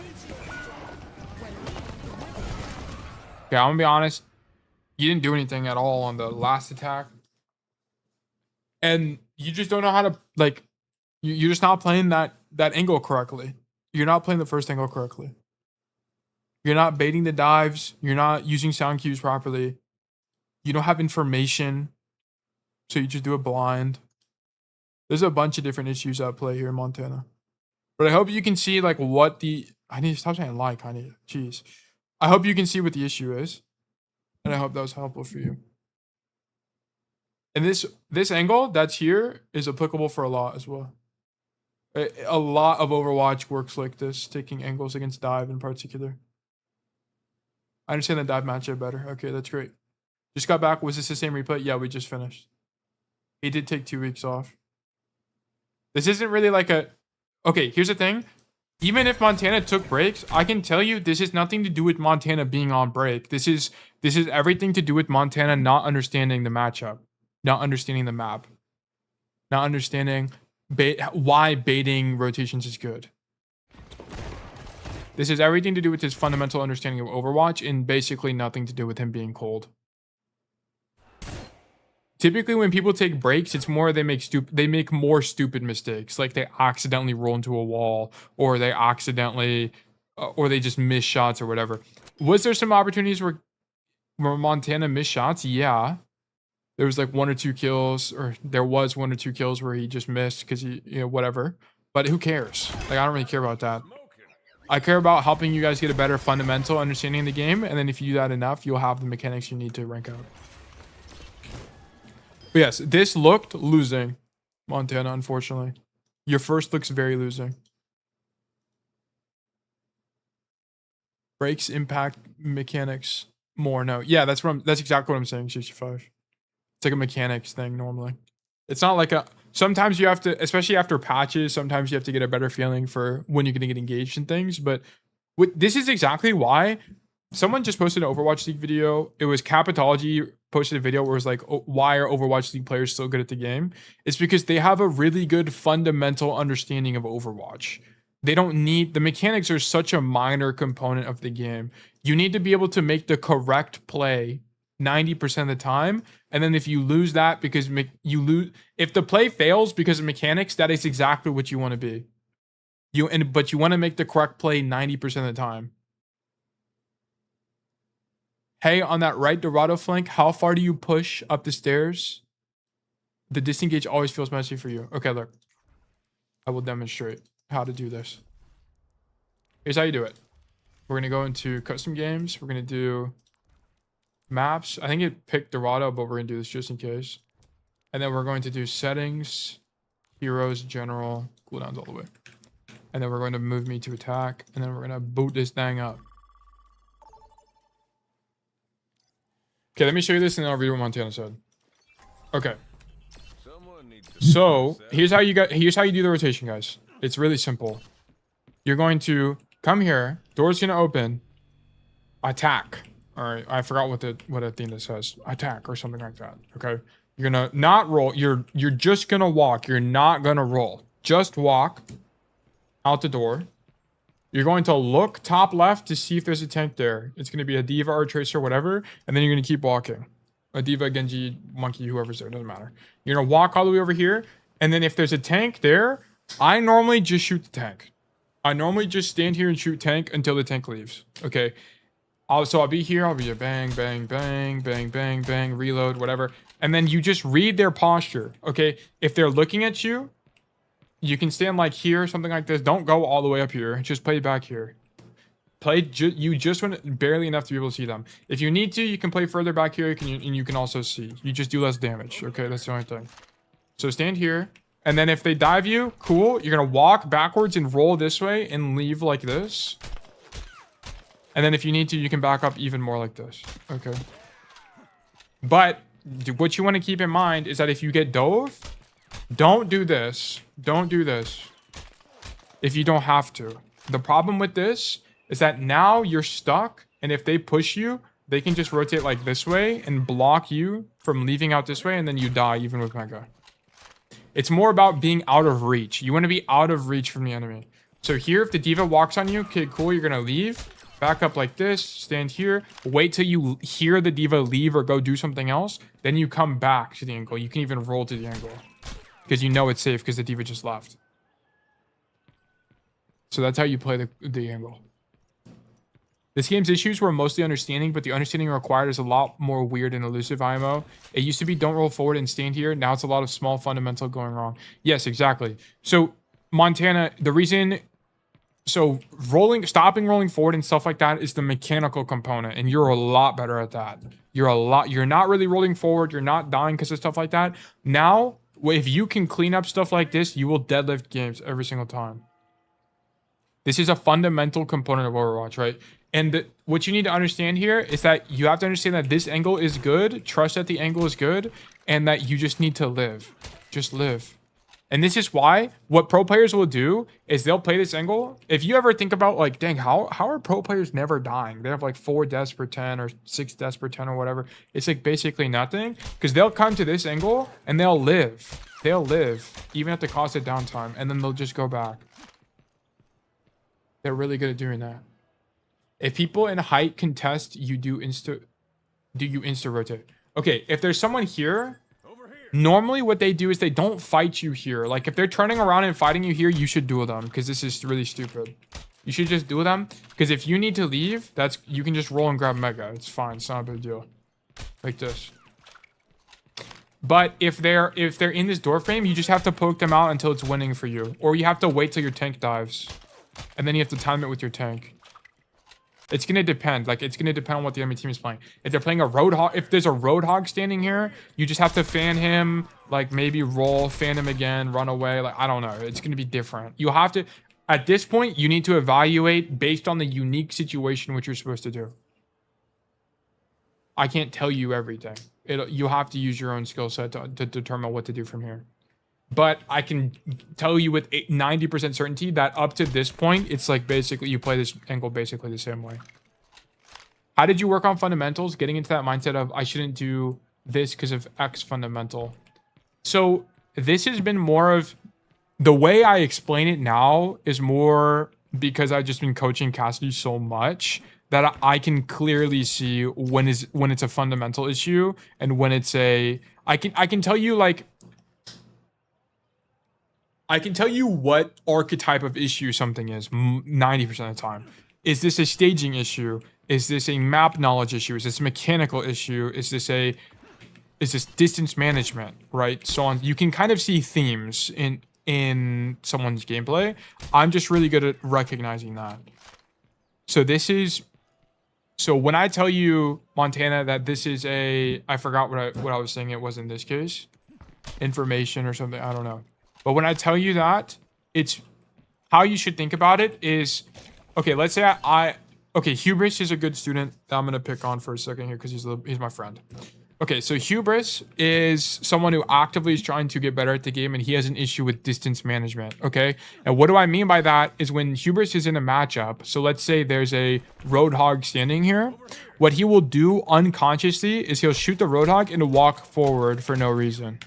Okay, so I can explain, okay, this is a distance management fundamental issue. Like what Hubris's lack of understanding is a fundamental of Overwatch, right? The fundamental is you should play at your effective range, right? You should always be playing at the cusp of your effective range, which for Cassidy is like 20 to 25 meters, right? So why would I ever walk forward to a Roadhog? That fundamentally doesn't make any sense, right? Because not only am I leaving my effective range, which is 20 to 25 meters, I'm entering Roadhog's effective range, which is like 5 to 10 meters.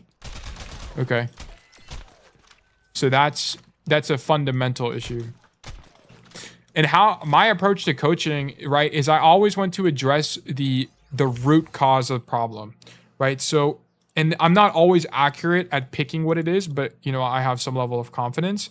But here, for example, and I always use this to explain this, but there's a tree of understanding in Overwatch, right? It's like this. There's a path you always walk down, okay?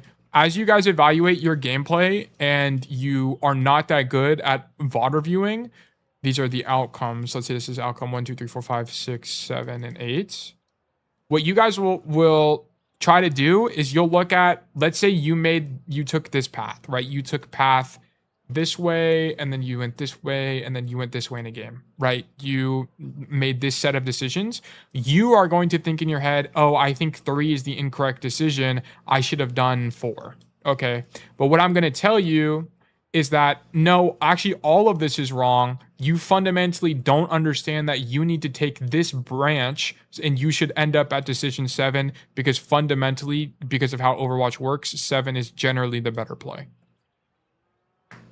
Does that make sense? And this is why a coach is useful, because a coach will give you more macro understanding to be able to determine, am I even thinking about this correctly? That's how you should approach coaching whenever you like look to get a coach. Is am I thinking about taking this angle correctly? Am I thinking about baiting the dive correctly? And if I'm not, why? And then try to figure it out. Look at the root issue. And this is why champion players can play any hero, because they have a great fundamental understanding of Overwatch. They understand rotations. They understand ult economies. They understand pacing. They understand space management. They understand information, right? Stuff like that. Okay, I kind of went on a rant, but I hope that makes... I hope I answered your question. Yes, but what I felt... Okay, yes, from Montana... Yes, but from what I felt, fundamentally, most come from intuition. Like, I don't ever think about Roadhog hooking me. I just dodge it without thinking about it. Okay, like, how can that be trained? Okay, cool. You dodge Roadhog without having to think about it. That's because you have put enough intentional thought into dodging Roadhog hook to make it subconscious. Okay, so here's how it works. Let me pull up a... Let me just do this. Oh, that's not gonna work. Okay, the only way I know how to do this well is by... I can actually just do it all on the screen here. Okay, so let me hide this. Okay, so what you've done is you have a code versus all. Okay, give me that. Give me that to me. Yeah, give me. That'll be useful to demonstrate the principles. But basically, what you have to think about it is, as you try to learn a new skill, you have to consciously think about that skill and actively try to improve it, right? You have to think about, this Roadhog is about to hook me. I need to dodge this. And then you're going to, through trial and error, get better at doing that. Okay, and then you as a human will get to the point where, actually, I don't even need a code because I'll just explain it here. You'll get to the point where you will fundamentally be able to dodge it without having to think about it, okay? You won't even have to think about it because you will have so many reps ingrained in your brain that you can just do it without thinking. It's the same idea with driving a car, okay? When you drive a car, do you actively think about... Oh yeah, makes sense. Good night, y'all. Okay. I don't know if you just have to go or what, but yeah, of course, no problem. Montana, I appreciate you, man. But just to elaborate on this a little bit further, on the driving analogy, if you think about driving, let me pull up training range so there's like mental stimulation as I'm talking. If you think about driving, for people who are above the, or have a driver's license, do you have to consciously think about using a blinker as you drive? No, you get it. Okay, cool, gotcha. Most people will say, no, I don't have to consciously think about using the blinker. Well, why? Timmy, why do you think you don't have to consciously think about it? Well, I'm sure when you were learning how to drive, that you had to at the beginning, right? At the beginning, you had to think about, okay, I need to use a blinker. Like when you were in driving school or your parents were teaching you, or a brother or whatever, right? You had to think about, oh, I should be using my blinker now. And then you did it over and over and over and over and over and over again. And then now you don't even have to think about it anymore. Same idea. And what you want to do whenever you're learning the fundamentals of Overwatch, right?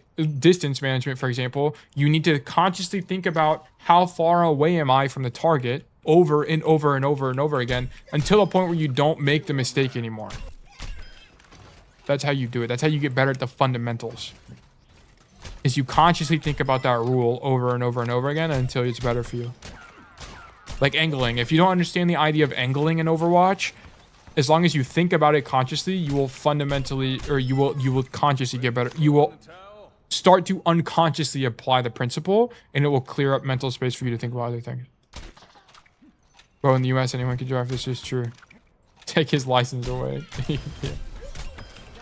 3780 Overwatch coin. Do I really have that much? I bought the $100 bundle when the Cass. Oh, I do. I bought the $100 bundle when the Nerf thing came out, and I just haven't spent it on anything else. I'm actually Mr. Moneybags over here. My apologies. Okay, next code. Next code. Timmy's we'll do last because we're gonna do them like really short and just knock out a bunch with deadeyes. We have a code. Wow, this guy wrote a lot of notes. Okay. Okay, this guy wrote a lot of notes. And we're also going to I'll pull it up on stream as we go through it. But really quickly, I'm going to run to the bathroom. So what I'm going to do in the meantime is I'm going to put up this quick play game I played earlier. So you guys can watch me play quick play. But I gotta go to the bathroom. So hold on, let me also put BRB on screen in big text. Okay, I will be right back. It's not gonna take very long. I also gotta do something real quick, so it's not gonna take me very long at all. Okay, BRB.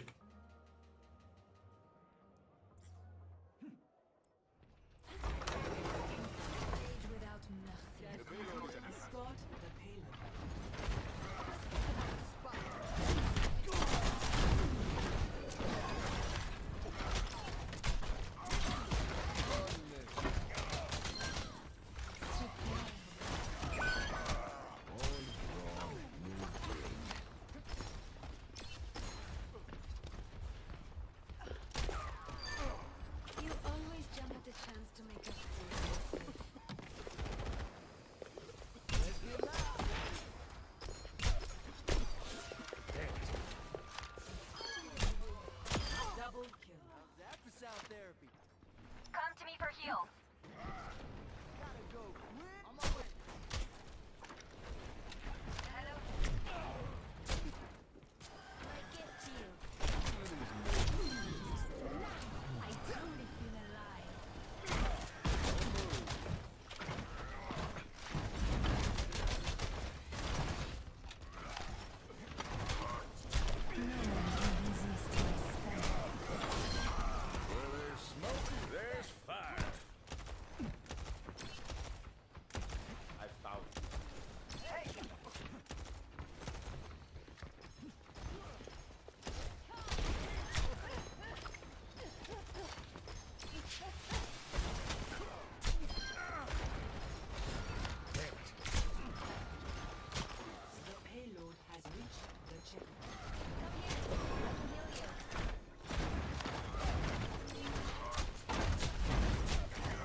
Bro, did I actually leave it in 0.75 seed? Oh my god, I'm sorry. No, I didn't go poop. I just had to use the... I had to go piss. My apologies, guys. I can't believe I made a 75% speed. That is my fault. Anyway, we're back. That did not take as long as I thought. Because I wanted to grab a snack and I didn't really know what to grab, but I forgot I bought chips. So I'll just eat some chips. And I will not crunch them on mic. Okay, but... we do have... okay, how am I going to do this? I guess I'll do this. Okay, so I'll open up Discord on the browser. And then... don't lie. I did not lie. I did not lie. I'm telling the truth. Why would I ever lie? Actually, fun fact, I never lie. Okay. We're going to read this guy's thing. It's really long. And maybe I can full screen it.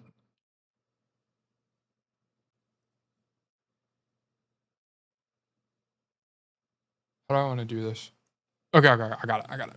Everyone relax. We got it. Okay, this guy left us a really long message. He said, Nuavzi. Oh, wait, you're here. I didn't realize you're here. Sorry for writing so much. I'm just not around and am new, so I wanted to give you as much information as possible. You don't got to read it. No, we're going to read it all. You wrote it all. Why would we not read it? Okay, doesn't make any sense. Okay. Also, let me make my guy smaller in this view. I don't know why it's so big. There, perfect. Okay. He said, hey, I don't get to be around much because I work nights and I'm not awake during human hours. But after discovering Tail a month ago, I've been consistently watching the VODs and catching up on Discord during the night. So if my code is reviewed, I probably won't be in chat. Well, welcome to chat. It's good to see you. And I'm glad I've been of use to you. This game was my first ever GM rank up game. I spoke with Spilo about this game. Oh, is this, were you the guy who, hold on, let me pull it up. Is your VOD public? Because actually, Spilo just uploaded another cast video. Let me see. Oh no, this is plot. Never mind. This wasn't you. Okay, never mind. Okay, but I saw what Tail said the other day about Spilo being good for Cassidy, basic Cassidy macro, and I agree. It's in the list. Okay, so it's on his Discord. Okay. I think I'd be benefiting from a Cassidy specialist. Okay. For anyone to little background on me, since I'm brand new and this is my first coaching request. I played Overwatch on and off since 2017. I was hard-stuck Plat Widow player for the entirety of Overwatch 1 and never really cared to learn the game. I played ranked socially with friends and never wanted or even knew how to put in the effort to climb. It wasn't until Overwatch 2 and more or less earlier this year that I decided I wanted to have something to show for the 8 years of my life I spent on the game. Good for you, bro. That's great. And as a result, I started to actually make an effort to learn. A couple years ago, I would have never even begun to describe higher level strategic concepts like map control, space, lanes, angles, team comp, you know, whatever. Okay. All this stuff that a lot of metal players would never even think about. At least that was me. I was just brain off, try to live, kill people, and maybe on an especially bright day, consider win conditions. And go somewhere not main. Yeah. Yeah, this is an issue that I see with people that are below like diamond. So this is true. I somehow managed to reach and consistently hold Masters starting in Season 6 of Overwatch 2, but I hit my plateau, and there's absolutely no shot I would have ever gone higher than M5 without investing time into actually learning. After that, I took a year off and came back during Season 10, and have played since. In the last few months, I've been trying to learn the actual game, and the chess match I was always told it was, but never understood. Even though I haven't made significant progress, I'm at least a lot more knowledgeable, and my baseline has shifted up. My main account has been fluctuating up and down Masters with my peak of M1 happening this season, but I actually felt like a Masters player now instead of lucky and clueless.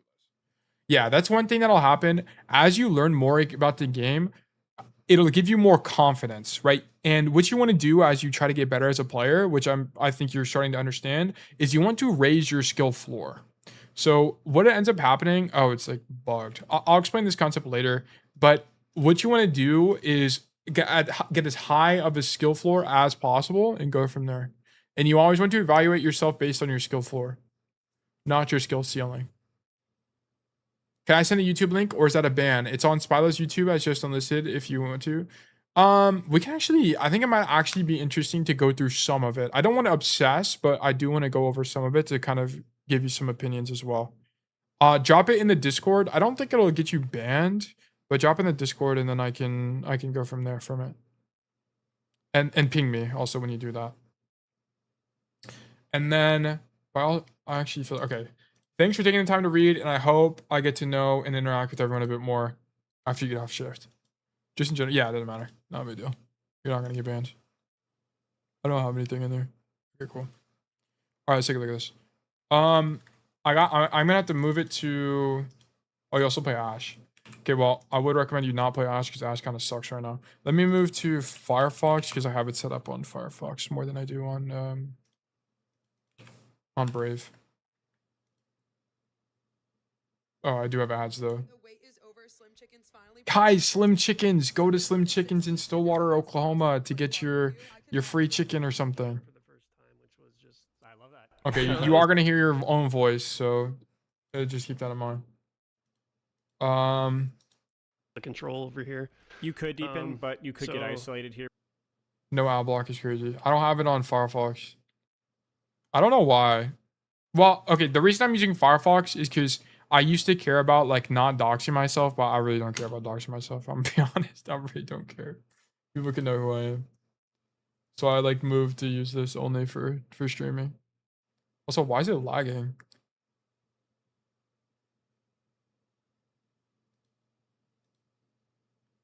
Okay, maybe we won't do this because I don't even know why it's lagging. More around you and be like, because that's just too close and too isolated from. In no world should you die here. And I think the reason why you die here is this. So I would have preferred you to be just married to the corner a little bit more instead of pushing beyond. I mean, no, I don't think it matters. Do you have roll? Here, do you have roll? Yeah.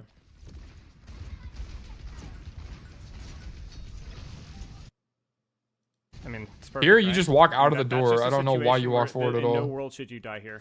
And This is a distance management issue. Okay, I see what he's saying. This is a distance management issue, by the way. Why are we walking toward a diva when you can stand 5 meters back in cover and be safer and do the same thing? the reason why you die here is this. So I would have preferred you to be just married to the corner. I don't think. a I little mean, bit he should have more explained it a little bit better. instead of pushing beyond. Yeah, I think the better way to explain this is less play cover and more play your range, right? If you can play out your effective range like 25 meters, 20 meters, and do it safely, you should prefer that. Right? Why would we ever walk forward for no reason against a diva or against anybody for that matter? Die from the diva that we probably should have lived. Diva is your biggest counter in the game, by the way, if you didn't already know that. Okay, so If you feel like the diva matchup is tough, it should feel tough. It's little bit winnable, overpush but in the corner, it should feel but tough. I agree with you. I think your initial angle was decent. Let's keep I'm going. also not going to watch the whole thing. I just want to go over like a couple minutes. I think it's fun. So we're not going to obsess over this. It was unfortunate because I was watching that, and as soon as I went back, my Ana had also pushed forward. It was just really bad timing. It is a little bit of bad luck as well. Don't worry for you. So don't worry about it. Okay.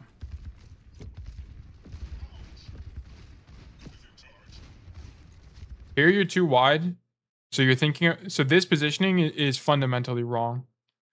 So the problem with you playing this wide from the angle is that if something happens, like let's say they go for an engage, how do you rotate out from here? You can't. There's not really a way. Do I have Epic Pen? Yeah, I do. Okay. The problem is if you stand in like this area, okay, ignore the fact that it's duplicated. I don't really know why it's duplicated. Oh, it's because it's doing desktop. Oh, wait, hold on. I can actually fix this. Epic Pen, I can just do this. Wait, no, that's on the wrong one. Hold on. Bear with your streamer here. Okay, there we go.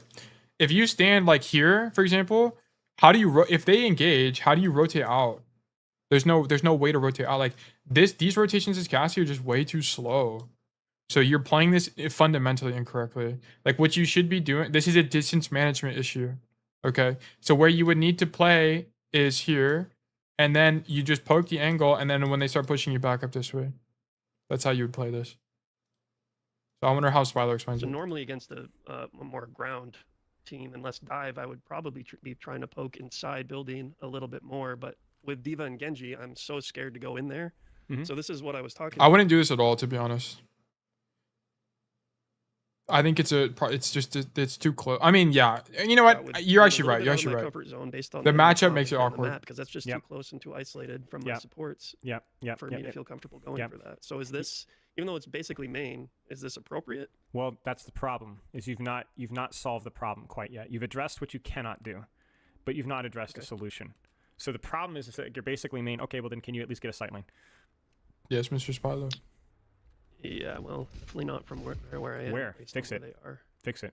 I mean, it would just basically have to be probably next to Diva, but Yeah, behind you got to be here.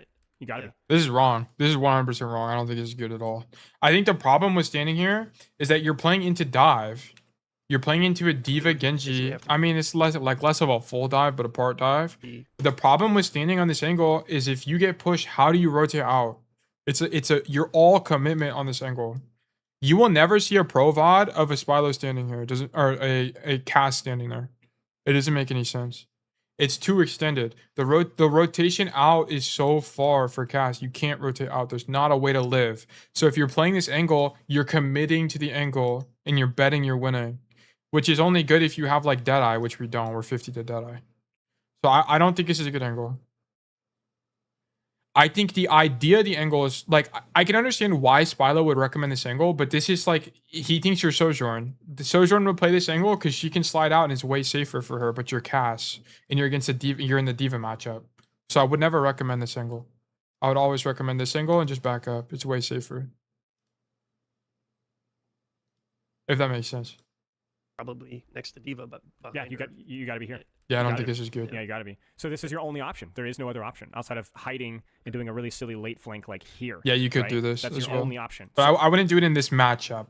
So In this is- specific you're scared to matchup, I it wouldn't because do there's that still play. risk here, but the alternative is no reward at all. Right. So if there isn't an optimal, I also don't know why he's recommending this angle because there's not a lot of tangible benefit from this, right? Like you look at something like this Juno in this Wu Yang, they're out of your effective range. That's like 25 meters ish, if not further. So if they back up at all, you're going to do less damage. And now you're stuck on the angle against a Diva matchup and potentially diveable. The only thing that's actually good in this location is that because the Diva is here, she can counter dive effectively. But you can't read your tank's mind. You don't know if she's going to go trade. Does she want to trade backlines or does she want to peel? I don't know. I don't think it's better. And that's why I think standing here is better. Because then if you do get pushed, you can just back up. It's really easy to back up. Is there a little bit of a distance problem? Yes, right? The diva is here versus you put rank. Okay, this is master. Sorry, I can do that.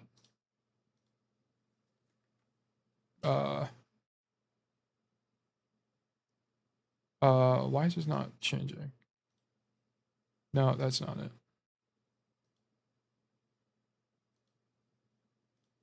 This is not a cast map. This is masters.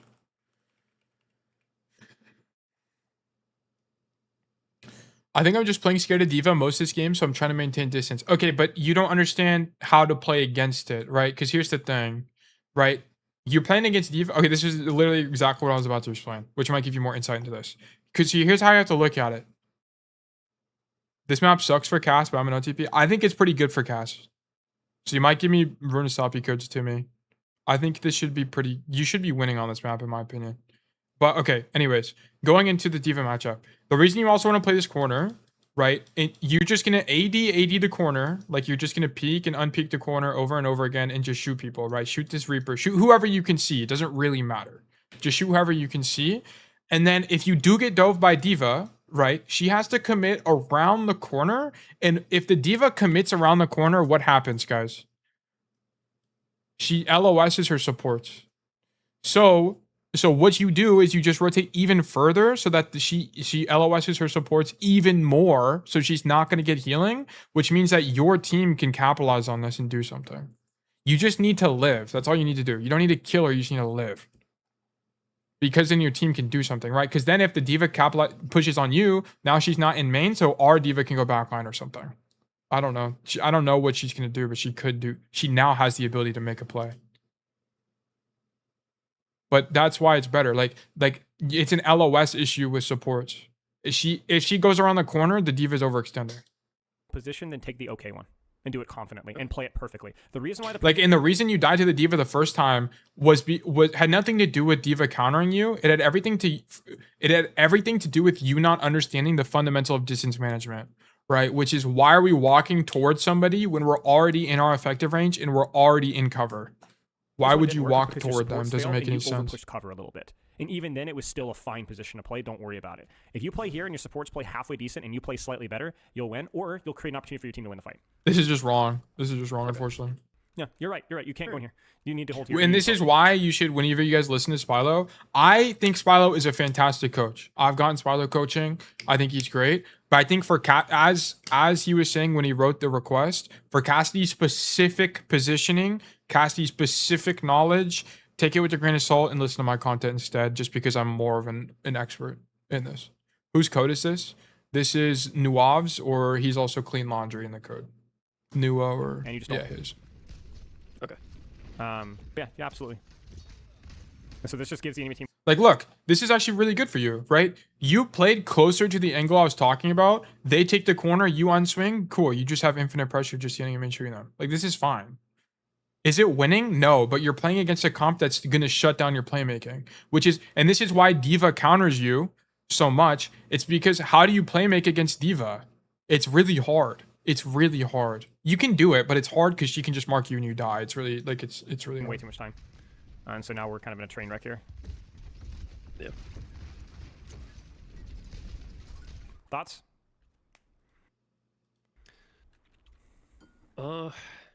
Again, I kind of wish I was probably at this point playing more closely to Ana and opening up the angle a little bit. Probably behind that blue tarp thing. You nailed it. You nailed it. Yeah, you could do this. So I think this is correct. I think at this point, when you see that your diva goes back in, so now we're which kind of is in a train wreck here. Here, when the diva goes back in, bam, here, this is your opportunity. You should know, okay, we're fighting for this. I have to follow up the diva. You find this view so difficult to watch? Oh, like the YouTube view, or the way Spilo's looking at it right now? I also am not going to spend much more time doing this, by the way.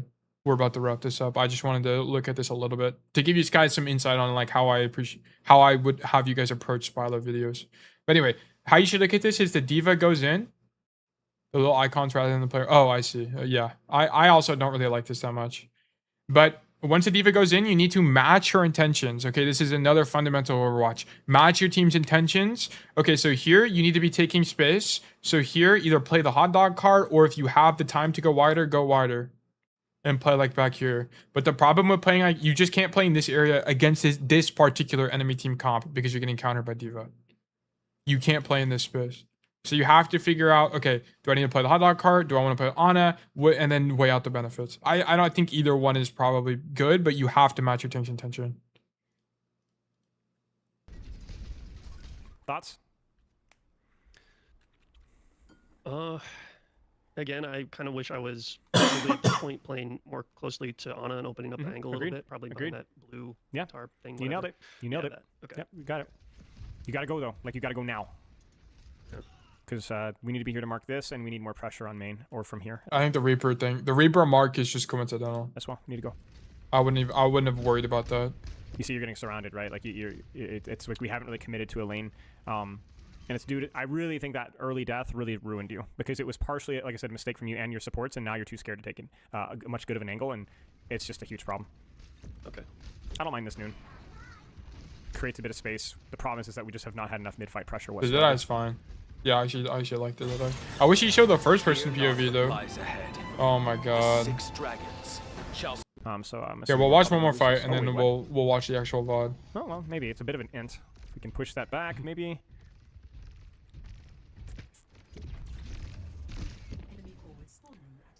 Thoughts? I watched the diva fly up, so I knew she was up there. I knew she was going to engage on me, but I really wanted to prevent anybody else from pushing, and I knew both supports were behind me, so I was okay with holding this position right here. What are I you would doing just in shoot this diva. position right now? Well, not a whole lot, I guess, with their cover. Yeah, it's not just the cover; it's a distance, right? Yeah. You need to find that sweet spot. Your fall off is horrendous here, so Yeah, there's no you're not point gonna in do any working. damage here. Okay. So you can check to make sure they don't fall, but then you need to go and fight for this. That's the hybridization of like what Diva is, Cassidy is as a hit scan. It's like where he doesn't Yeah. have the pressure. You actually had a here. good idea here, by the way. This is a good idea. To cut off the supports that would follow up the divas. Like you want to stop backline. This is a good, you actually have a really good idea. Okay. Your idea is to cut off backline as they try to help the diva. But what you need to understand is that because no one's there now, you need to shoot diva. That's it. Which is what that is. So we What need was to take saying. engagement here. So we take the engagement there. So, but we have the that was a good and honestly probably correct idea. engagement there. We force the resources, and now we have an open lane. You see that? That's kind of what I'm talking about, right? So like that's kind of like, and so now yeah, we can peek back on this lane here. This is okay. Because Yeah, I would stay here. Left. I would not go left. I would just stay here. This is fine. I wouldn't back up though. I would not back up. I would actually just be playing. I would have not dropped, or I would just be playing here still. Okay. You just need to commit and be patient. We've just had too many dry neutrals where nothing has happened. It's not really a major problem here. Yeah, I feel like a lot. Other than the first fight, that second fight wasn't really your fault. I don't really think you did anything too wrong. It's criminal that we guys haven't picked anybody. Yeah, this is just partly we could probably also see some mechanical stuff from him as well, but like I think it's mostly been a couple of fights you've had responsibility. This fight has been relatively fine from you, ignoring, let's say, maybe some mechanical stuff. Your team just fumbled it badly. So Yeah, this is I a classic largely example of You had agree. a bad fight, then your team had a bad fight, and then you had a really bad couple of fights, and now you're actually playing well. Okay. Anyways, so the reason I wanted to go through a little bit of this is just to show you guys that I'm gonna have some different takes in Spilo, but there will be a lot of things that we agree on because we understand the same game fundamentally. Like distance, and I will just explain it slightly differently. I like to relate back to basic concepts of the game and explain them in terms of fundamentals, right? Like you and Ark. Yeah, me and Ark have a lot of the same ideas, but we approach them differently, right? But we'll talk, like whenever we talked about Shambali from last stream. Oh, is this the same code?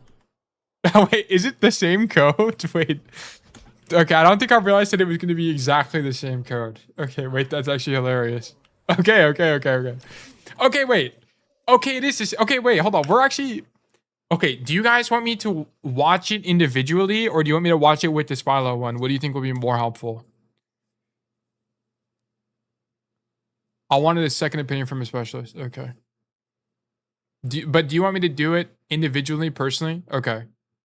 Okay, well, you can do it individually then. And then you guys can compare. Okay. Okay, we'll do that then. Okay. Okay. This is my fault. I did not realize it's the same code. Okay. Okay. It's not my code though. What the player does what he wants. Yeah, I see. Okay. On this first fight, personally, I would have actually went wider here. So what I would see is that you guys have speed, so you're actually here early, which is good. Bang, shoot D.Va. You see the D.Va booster, and you should be like, oh, shoot, I can actually do something. I would actually go wide. I would go like this. Bang, stay in here, and then just shoot backline. Shoot Reaper, shoot Juno, shoot Wu Yang. I wouldn't walk forward here just because of the D.Va matchup. I'd be a little bit conscious of that, but I would be aggressive. But I think there is merit to standing here as well, because you can also approach this to the... Go with your D.Va to the right, not left. This way. I would not be on this side of the map at all. I don't know what you're trying to say, but if you're talking about like playing like here, I think there's merit to this. Also, I'm no longer BRB. This is just masters. Let me change this. Master. Whoops. Okay. So, but the downside of this is that if you do get dove, you're kind of screwed. Okay, so you just need to win. It's high risk, high reward. Okay. This is safer, which I think is fine. The only thing you have to understand is you have to play this angle safely, right? But if we look at how you approach this, go back to it. Bam, you have a good angle. You get a little bit antsy because you can't see anybody, which is fine. Well, it's not fine, sorry. You can't see anybody, so you get antsy and you walk forward. You have to understand that if you're going to play defensively, sometimes you'll just play an angle and they'll walk into you, okay? So right now you're waiting for them to walk into you. That's what you're waiting for. So you shouldn't be walking forward here at all, because as you can see, you walk out of the angle and you get instantly punished by this D.Va and die. This is a fundamentals issue. You're playing a safe angle. If you're playing a safe angle, play it safely. If you're playing an aggressive angle, play it aggressively. Right? Why are we walking out of this angle? You get antsy. You get impatient. You feel like you have to have more uptime. That's incorrect. Right? You're playing a safe angle. You need to stand here and wait till they come out. They're going to come out eventually. They got to push cart. Right? So just stand here and shoot them. And this is kind of what I explained earlier in the Spilo review. Okay.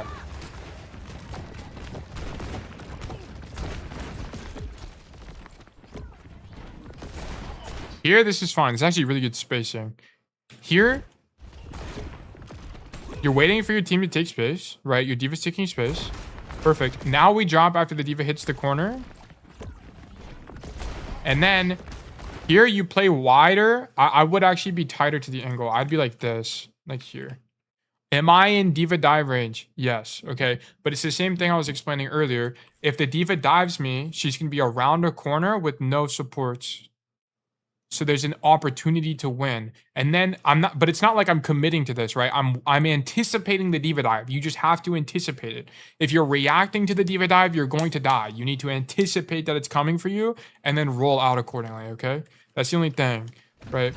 So now I see this in first person. I actually think you playing this angle is like largely fine. I think it like makes more sense. So I'm glad I'm able to see it from this POV. But this is like, why are we rolling here, right? Like, this shows me that you're not thinking about this correctly. Why are you rolling here at all? What you should be thinking about right now is, I need to save roll for D.Va dive. Because you have to live the D.Va dive. You have to. You are the dive target. You have no mobility, and Ana's going to play too far away. Okay, you are the dive target. So here, why are we ever rolling here? This doesn't make any sense. You're not thinking about the angle correctly. Does this make sense? Like we should never be rolling here, because we should know that because we're worried about the D.Va engage, we would be holding it for the D.Va engage. Yeah, okay, cool. So now we don't have roll, which this is something that Spilo didn't talk about. And because you don't have roll, you can't play the angle aggressively. And this is why whenever I talk to you guys, I always talk about roll management. This is one of the most important parts of this is actually the most important part of Cassidy. You have to manage your roll correctly, because if you just roll randomly, you're not going to have it when you need it, and you're going to die. Okay, because what tangible value did we get from this roll? We got no value out of this at all, and it just makes it where we can't play the game for 6 seconds. We actually just can't. Yeah, don't roll for. It's not don't roll for uptime. It's that don't roll for uptime in specific matchups, right? Especially in the dive matchup, you don't want to do this. 90% of the time is probably true, right? But The only times you would really roll for uptime is when you're playing against a ground tank and you're a mile away, like an Orisa, okay? Then you can roll for uptime because the chance of you needing to use it is like low. But anyway, I'm not going to go into the nuance. If you want to have a rule for yourself, avoid rolling for uptime because it creates bad habits. But yeah, why can we not play the corner? It's because we don't have roll. That's it. Good, bad flash technique, by the way. Good flash, but bad technique. So whenever you throw flash, always aim for the floor. Why are we throwing it at Genji? This is exact. I actually like you flashing the Genji. I like that you flash him. Most people overthink flash. Just throw it. But why are we throwing it at him? You're gonna get deflected. Aim it at the floor or above. I don't care, but pick one. Good roll. Good roll for distance management. Look, you rolled back here. Now you dodge the diva dive and you live all of this. This is great.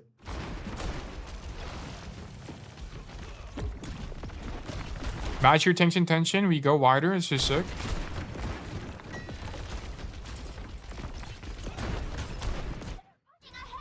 So in situations like this is basically your Genji and your diva just need to do something. Or we need ultimates.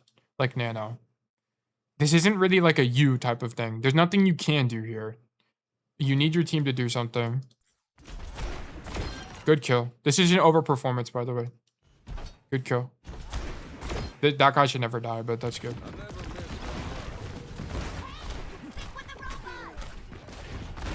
And notice how at no point in this fight I was like, yeah, I actually think you need to be on this angle. I don't think this is good. I think you would have just died. I'm going to be honest. I think this is bait. Because what's going to happen? The Genji's going to see your isolated, dive you. You can't rotate out from here. This angle fucking sucks. You can't rotate out. The only reason our hero hasn't died yet is because he's on a safe angle that he can roll away from. This is too risky. Like, why would we do that? We're not so strong. We can't rotate out from here. Because if at any point our diva decides to boost her this way, oh, guess what? We're now the furthest guy forward and we're stuck here. It's over. It's really, really over. So I don't like that. I like the principle of what Spilo's talking about, which is opening up an angle, but it's just too unplayable for Cassidy specifically. I actually like this. Okay, guys, why do I like this play? Why do I like this play? Look, Reaper's in, Wraith forced, he gets out. Perfect, bang. Diva's in, that's DM. Our tank and our Genji are taking space, so we use Deadeye, and we can see the entire enemy team kite. This opens up an opportunity for us to go wide. So like our idea here is to go wide, yeah, and then our team can walk forward and do something. Zone the team out. Yeah, this is a really good play. I actually like this a lot. This is good.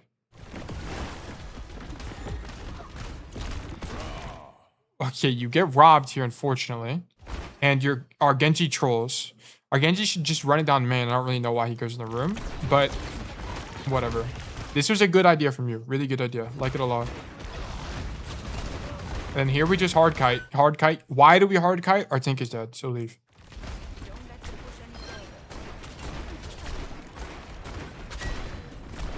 And I actually like that you prefer going up the stairs than going back way. Because this is really good. This shows me that you understand the map. This is really good. Tiger Diva, don't take poke. This is perfect. I love you trying to zone the backline. But here, now that you see that they're really far away, you should understand they're out of your effective range and shoot Diva, which is exactly what you do. So this is perfect. This is lovely.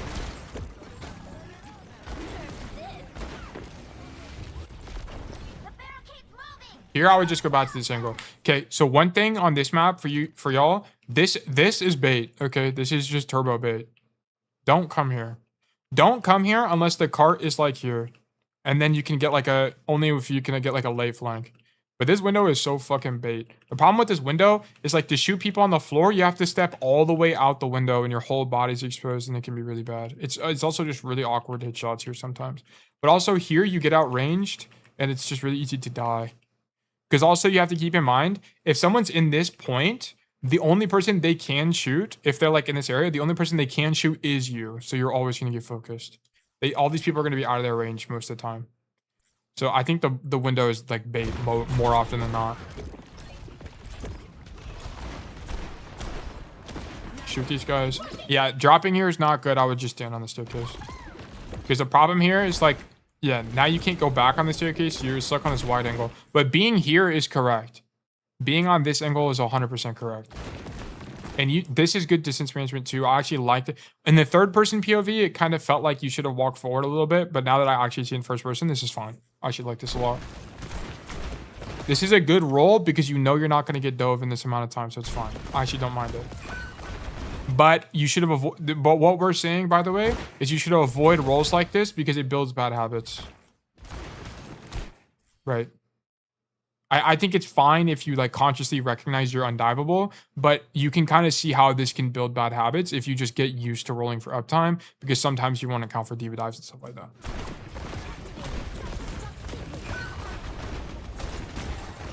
Like you very fortunately just got roll, like very, very, very fortunately just got it. So you can live the diva. Like, so if it would have just been safer if we just avoided a roll there and reloaded instead. Okay, I like the flash, but it's bad technique. Again, same issue. At this Genji, okay, you actually threw it before he dashed, so I think it's fine. And you kind of did aim for above his head, so I think you kind of see that. Here, you should also just prioritize living. I wouldn't worry about the Genji. Just prioritize living. Whatever. I'm not too worried about that, to be honest, though.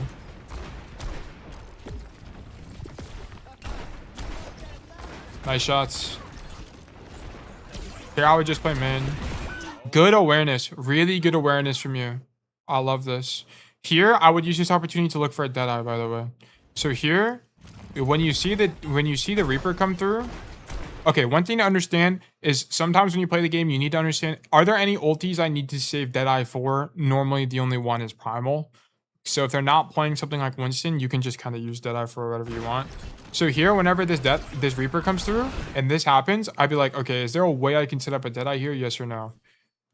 And then you would evaluate and you'd say, no, there's not really a way for me to set up deadeye here. And we already have a blade going anyway. And he just died, so this is low-key losable. So I'm just going to stand him in. My eyes keep shutting. Good night. Have a good rest of your stream. Thanks for tuning in 65 Hertz. I appreciate you, man. Got LASIK soon, so won't be playing for a bit. All right, well, I wish you best with your surgery. Thank you for tuning in. Okay. On this, by the way, look at this roll. Look at this roll. You roll. This is bad fundamentals for me. Will playing right lane be okay here? Yeah, it's fine, but it's like, how would you have found? You would have needed to find the time. Like, in this situation, it would have been awkward to find the timing to get up here. So I probably wouldn't have. I think playing main is fine. I don't really have a problem with you playing main. My problem is, why did we just roll? Why are we rolling here? Look. Reaper ulti, our Genji just died. We're playing against a dive team, and we choose to roll forward. This makes no sense. Why would we ever do this? This is what I'm saying. Like, you need to fix this. This should never happen. Because now, you're closer to this guy. You don't have roll to get away from these guys. You get beat, very fortunately, but there's a universe you die here. This doesn't make any sense. Like, why are we rolling there? That's a good roll.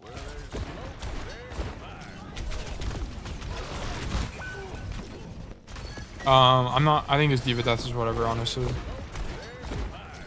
Yeah, he didn't even really hear her till it's too late. I'm fine with this. Not a big deal. Okay.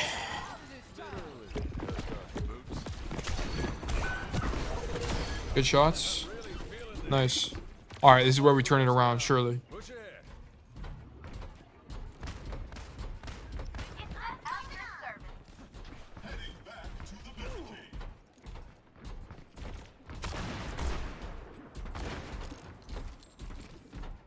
I'm gonna be honest, by the way, the second and third fight, I'm pretty sure there's no way you could have deadlifted unless you just like 2-tap people, which can happen anywhere.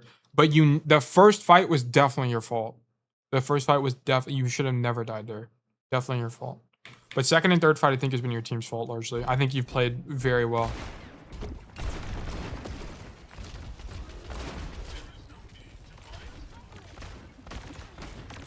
Okay, so here, shoot the Juno. Honestly, if you're gonna go right side, you need to do it now. Because the thing is, if you come here now, you'll have information. So you'll know where people are. I mean, it's not too bad that you just stand here. I guess you're waiting for card to take space. You see the diva there? Yeah, okay, now that you know for sure the diva's there, then you rotate. Okay, this is fine. This is fine. I can get behind this. I like the angling. We challenge her. She actually dies. Oh, she gets very low. Here. Okay.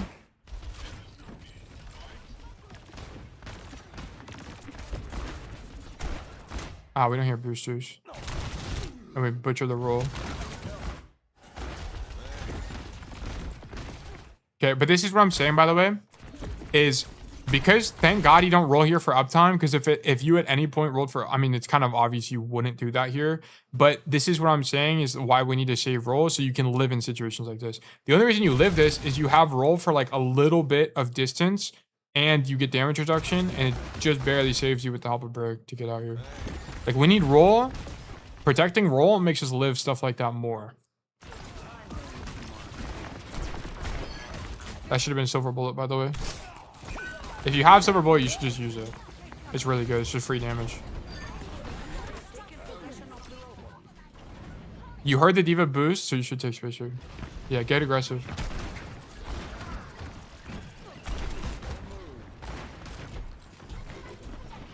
Nice. I would stagger her. Oh, she's going to point, so I guess you gotta kill her. Never mind. Okay. Here, okay, I would not be walking main here. I'd actually be going right side right now. I'd be going like this and looking for this. I think this is fine though, because you just killed tank. So I'm not like totally against this, but I would have preferred you go right. Yeah, like here, because here we should be poking these guys right now. Like, we can get a kill here for sure. But you don't get aggressive enough here. So you see them all leave. I don't know what you're like waiting for. Yeah, the diva's dead. You should just be pressing the advantage. If you're really scared, just stand in the door then and then roll out or something. But you need to poke these. You need to try to get a kill. Because if you can get another kill here, that's another 7-8 seconds you just bought for your team. Exactly. Like, this is really good. But we should have been doing it earlier. Is what I'm saying. And then okay, so what you need to do is if you're worried about dying here, just listen for sound cues. Do I hear footsteps on the right side? Where's my team? What's going on? You don't hear anything on the right, so you can kind of infer that they're all in man, right? There's no threat to you on the right side. If you die to someone ratting, whatever, okay? If you died to a Reaper standing here that just two-shots you as you walk through the door, honestly, fucking he deserves it, okay? Let's be real. That's crazy. But I think you should be going right side, for sure. Just make sure you're using your sound cues to know where these guys are.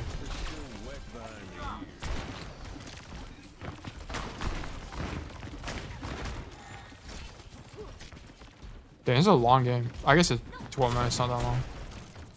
I wouldn't be playing this. Yeah, I would peek that angle one time, see the diva, and then I'd go back man. Yeah, perfect. This is perfect staging, by the way. Love this from you. And I would not play yeah, this is perfect. I love that you're standing here, because the problem is if you get dove by diva here, how do you live? You don't. You basically don't. The only rotation is this, and this sucks.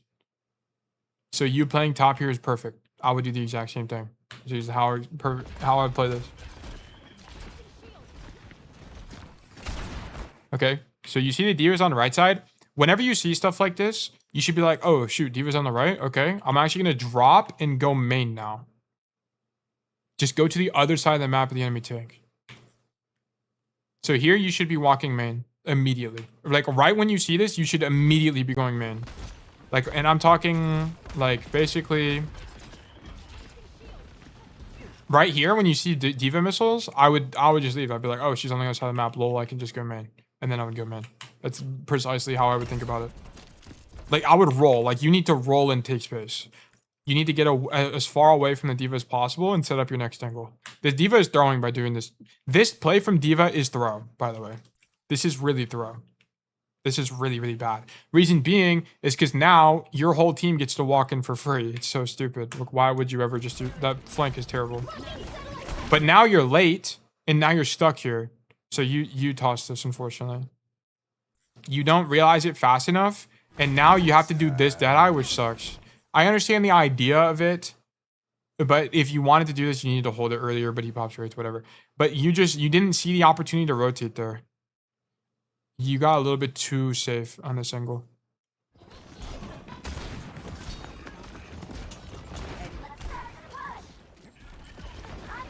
Here we walk forward. Now you're screwed. Yeah, so now we're just screwed. Now you just need to die. Oh, okay, we get out somehow. Really? How do we not? Oh, she boosted the wrong way. Wait, really? I really feel like we should lose this.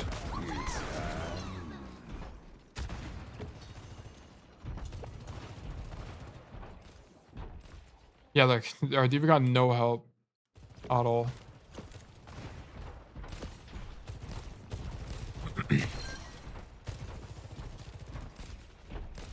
Oh, our D.Va's still alive. I thought our D.Va died.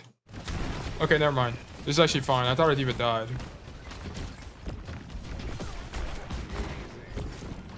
I like the flash.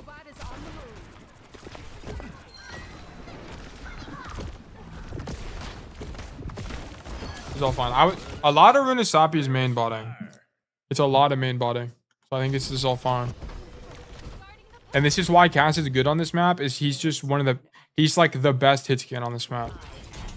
Sojourn is also playable and good, and so is Freya, but Cass is just, if there's a map where he's like one of the better hit skins in the neutral, he's generally just played because he just has so much burst damage.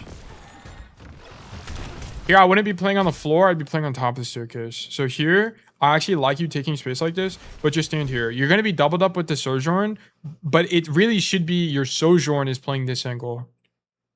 You need to be here. The reason you want to be here is it's the same idea. If you remember me talking about this corner, it's the same idea against the D.Va, right? So if you're playing here and you get dove by D.Va, you walk backwards, and then now the D.Va is around an entire corner, so she's not going to get help from her supports. So the D.Va will have to overextend to try to kill you, which is really safe for you. So I would not be on the floor here, because also the thing about being on the floor is that how do you rotate out from this position? Everything is expensive and it takes forever, right? You have to rotate like this to get out, which sucks. It's really bad. Or you have to like go through this way and hope you don't die. And both of those have really high margin of error. Or you have to go this way as well. It's the same concept, right? I think playing here in general is just bad. I would play this corner, poke the walk up, and then back up if I need to. Also keep in mind the cart's all the way back here, right? Like it's not like the cart is here or something like that. The cart is all the way back at the checkpoint. So we're taking space a little bit too ambitiously here. This is going to get you killed. The higher rank you go, the more you're going to die doing stuff like this. Unless you just have extremely exceptional aim, you're going to die. This is going to get you punished. Because here's what this guy's thinking. This guy's thinking, the cast is overextended. Run cast, run cast. Also, they're not going to play Juno Wu Yang. They're going to play Lucio Kiri, and you're going to die in a different matchup. So just watch your distance management here.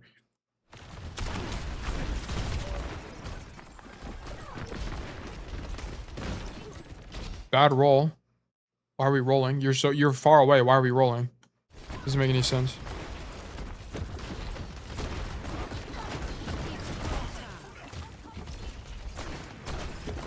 Poke out the D.Va is fine. I wouldn't be walking up the stairs here. I would just be standing in mid. So here, the reason being, walking up the stairs here is just awkward, right? Your tank is just now taking the space. You don't know where they are around the corner. They could all be right here for for what you know, and push your D.Va out. And then the D.Va being on this angle is a little bit sketchy to me because she might type in the mid fight. So I would wait a little bit longer. So I would still be here, and then I would coincidentally not be deep during this blade. I would be like right here, and then coincidentally just live this. Because now I would see this Genji thing happen, roll backwards and play wide like this and try to catch the Genji is what I would do. So I don't like you walking forward this early. Right, this D.Va standing there is a little bit sketchy to me. And I don't really know how to explain it other than you kind of just need to wait till the cart is further and it's safer to take the space. I don't know how to explain it, unfortunately. I would have waited. I don't like you walking up the staircase.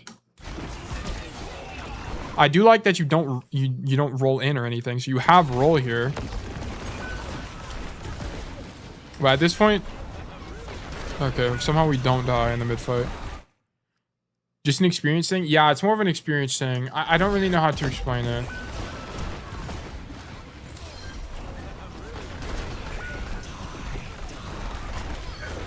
I mean, you should be dead. You 100%. This position is horrendous. You should 1 billion% be dead.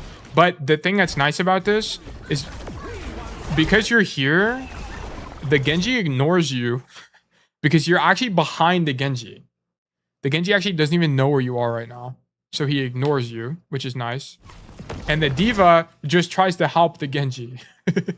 So you just coincidentally live in this situation. It's not because you have a good position. It's because you just happen to be behind the Genji and you're not the dive target as a result.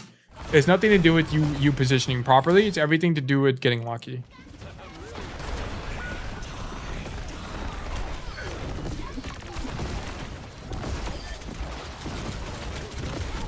Yeah, and you're just dead.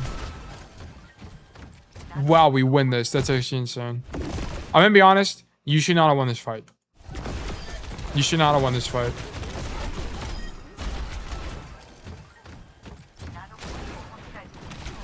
But yeah, this position felt horrible when I was in it.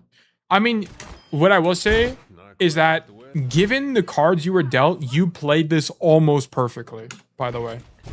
Given that you were in this position, you backing up into this little bitty room here is actually definitely the correct play. And then you stay here. I mean, you get a little bit lost. You don't really like know what's going on. But you stay here and then you shoot backline instead of shooting tank. You play this perfect. Like, that's really good. I mean, you probably should have flashbanged that guy earlier, but whatever. Not really worried about it that much. But given that you were in that position, I think you played it well. But I don't think you should have been there to begin with, is what I'm saying. Okay.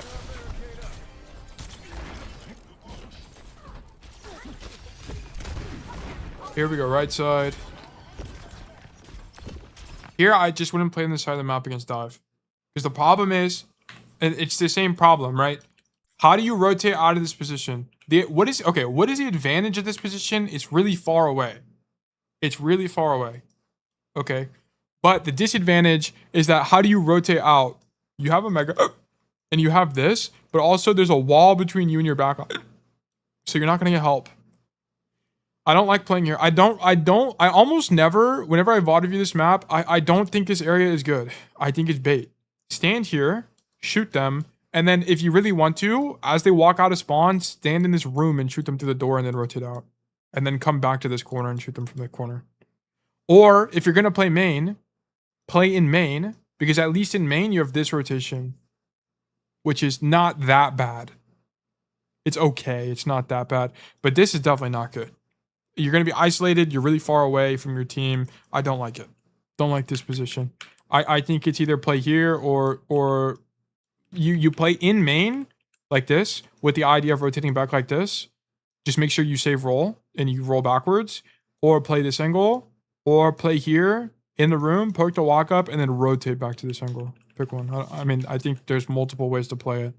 But I don't think this should really be your idea. I think it's too far range. It's too isolated. The rotation out sucks.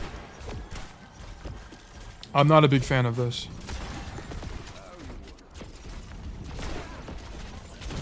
Yeah, you're playing where your Sojourn wants to be on that angle. Right? Your Sojourn wants to be here. But now, because you're playing Sojourn's angle, now both of your DPS are on one angle. Now you're doubling up, right? Which is a fundamental of Overwatch. If you can avoid doubling up with your other DPS, avoid it, okay? You need to be here, and then now, if the enemy team swings the angle, they have a Sojourn and a Kiri on one angle, or an Ana, and then a Brig, D.Va, and then you. You see how it's just a better spread? This is like, fundamentally, you just shouldn't be on this angle. It's not good for Cass, and also you double up with a Sojourn, because it's a good Sojourn angle. That's where Sojourn wants to stand, not you. And now you're stuck here. You get walked on by D.Va. You don't have roll, because you had to use roll earlier. Because, look, yeah, you can kind of see why this angle sucks, okay? Here, you have to roll, because you're too wide here, because you're trying to open up the angle. You have to roll, and now that's a 6-second window for the enemy team to walk in, and lo and behold, the enemy team walks in on that 6-second window.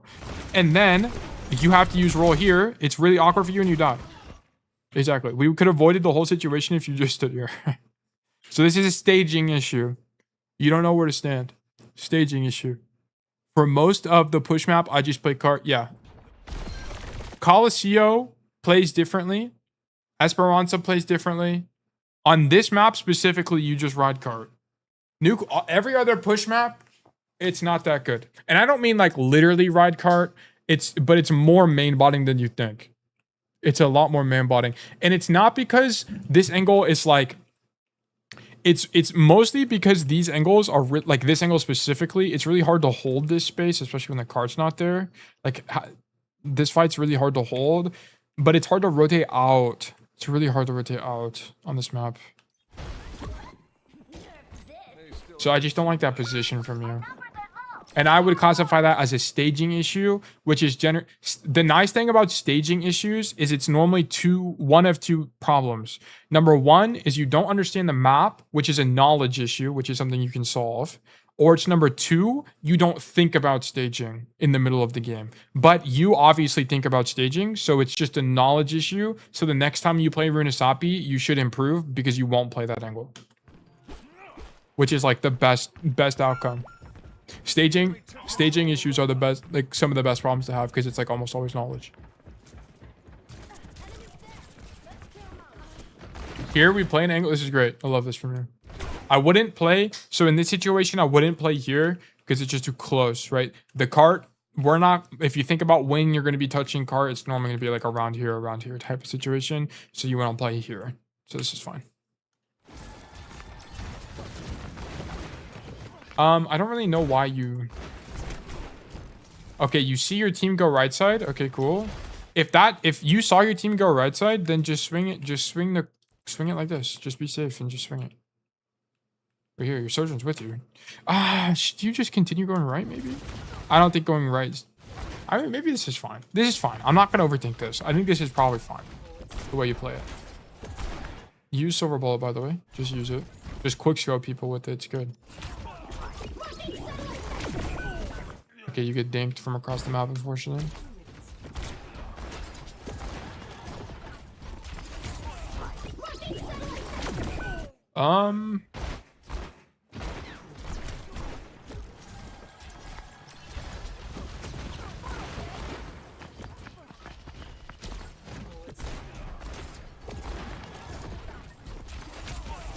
Okay, so I think this is a distance management problem because what you should be thinking to yourself is okay, so the reason this is kind of hard for me is I'm trying to think about what you're thinking about as you're playing this. So you're probably thinking, okay, my team is right side, so I don't really want to double up the angle, and I hear this Genji on the left, let me go mark this guy. So you come mark the Genji. You're trying to be aware of the Genji. You're hearing some things, but you're not too sure what he's doing. You hear him climb the wall, so you look up and you happen to catch him. Perfect. I would have personally tried to go for a flash there, but whatever. Okay. And then, but the problem is you hear the diva in main right next to you. I wouldn't be peeking this angle, not because I'm getting outranged by Mei, but because it's too close to the diva. Okay. So I wouldn't be peeking here. I would actually be back. I would like reload and walk to this angle and open up this angle is how I would play this. And the only thing is I would have not died to the Mei out of sheer coincidence. Not because I'm trying to avoid dying to Mei, if that makes sense.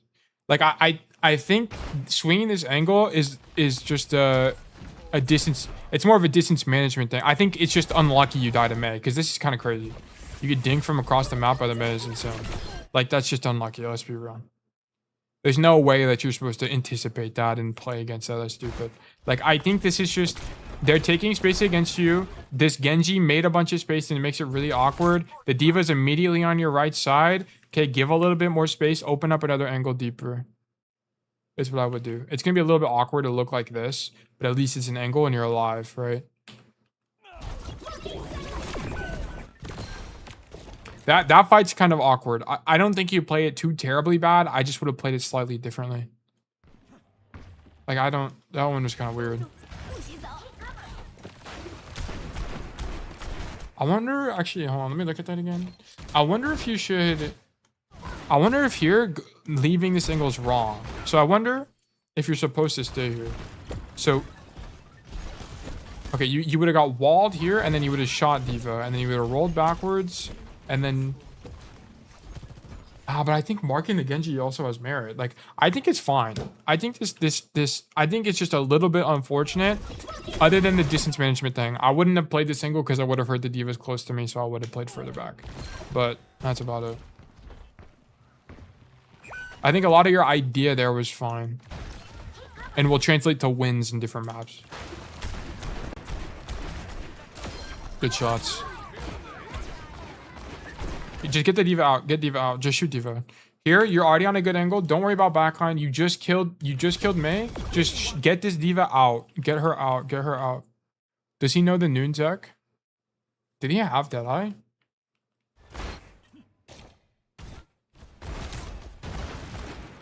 I'm be honest, there's not really like any point at this fight where I think Deadeye would have been good.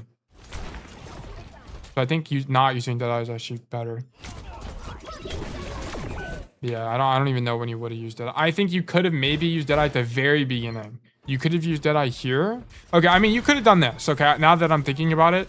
Here, you could actually Deadeye right now. He doesn't have the noon perk. I'm not worried about it. I'm not worried about that. Here, you could Deadeye to force a fight at the checkpoint. And this will hold space for your team. It would actually stop them from being able to walk on you.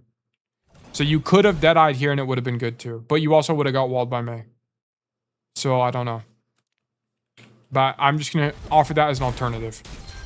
It would have also been good. What Timmy's talking about, by the way, is you can do what we in the community call tail tech, because it's just easier for me to explain. But... or to reference. But basically what you'll do is you'll pop Deadeye on a corner like this. At the beginning, you'll stand here for 2 seconds. You'll be just enough around the corner where they see your ulti aura, like your red glow. And then late... Oh, he's probably watched my videos. Yeah, so then you can just come wide at the end. Watch last live at the end. Yeah. He's definitely seen it. If he watches the videos, he's definitely seen it. I've seen a lot of VODs and I've heard Tilt. Yeah, you've definitely seen it then. It's just good. It's a good technique to use. Yeah, but I definitely would have... I wouldn't have gone backline here. I would have forced out D.Va. But I don't think going backline is bad. I think there's merit to it. So I think this is fine. Yeah, but you can kind of see why I think going for... Like, I don't think it's terrible. But I would have just had a different line. So my line would have been stand here, shoot D.Va, shoot D.Va, shoot D.Va, shoot D.Va, shoot D.Va, shoot D.Va. And then I still would have lost it. The fight would have still been lost. So it's likely that your line would have actually been better here. So that's how we would have differed slightly. Let me ban this guy real quick. 1 ban, please. Thank you. All right, cool. I hope one thing's kind of obvious that like I'm showing you as we go through this is there's not always one best line. Like there's more often than not there's like 2 good decisions. And then every other decision is just worse. So then it's kind of just up to you to pick one. Going for backline there, I think is good. Or forcing D.Va out is good as well. I think they're both good. Good crosshair placement, by the way. I would not roll forward here, though. Definitely would not roll forward.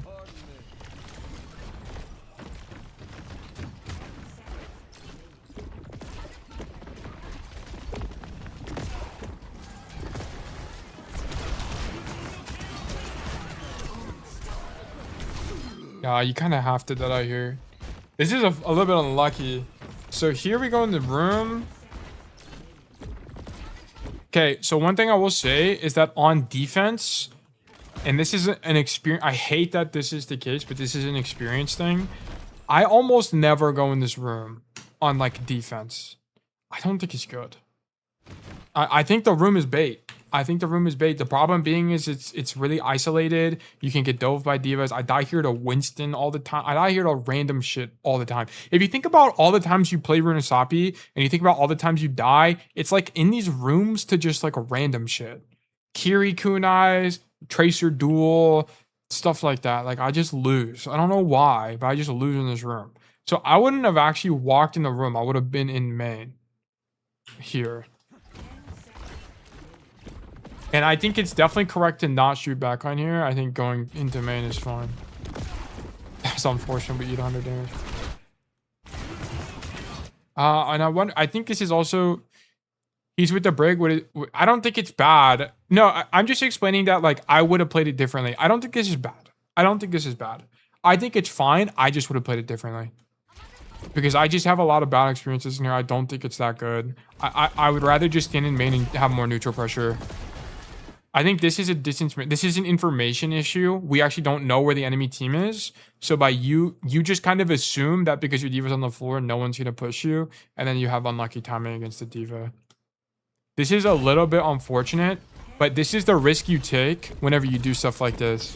Whenever you take angles without good information like this, you just risk getting inted on by a diva, which is fine. I think the risk reward was here. Because there's also a world where you have more time to react to this and you dodge the damage, the burst damage. And you have to do a panic deadeye here. I don't think at any point... So the only reason I mentioned going main is it's like, there might have been... If I had gone main, I might have like been in a universe where I for some reason thought this rotation was better, and then this rotation was better, and I would have maybe lived. Or at least like not been forced to deadeye is what I'm saying. I don't know, but I don't know how to like explain to you why.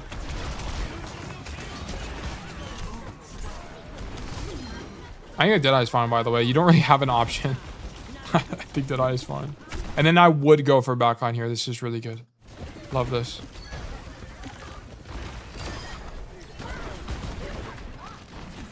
Okay. I'm be honest, you're playing like really well. Could you be getting more? Okay, the only reason you're losing is because you kind of just tossed 3 fights. You tossed the very first fight. You tossed this fight completely. You could have won that. You tossed this fight. This fight was bad. You should never be here. Why are we here? This fight was bad. And then this fight, honestly, the fight where you get May icicled to the dome is kind of just unlucky. I'll be for real. So maybe you tossed 2.5 fights. But you needed to win the first fight. You could have just played it better.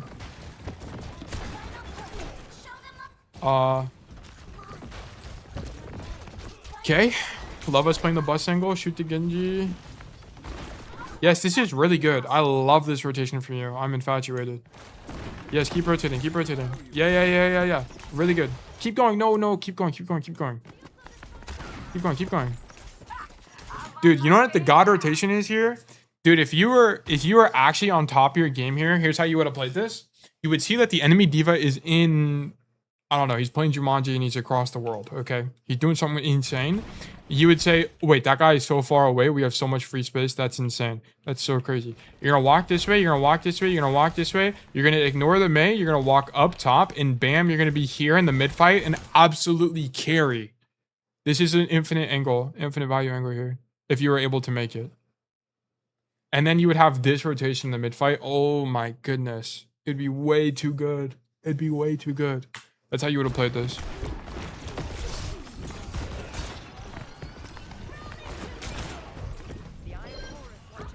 But now you're kind of stuck in main.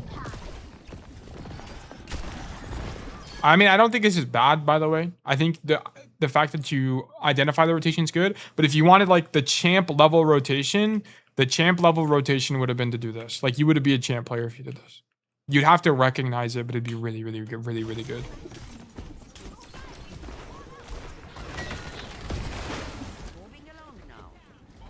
Good angle.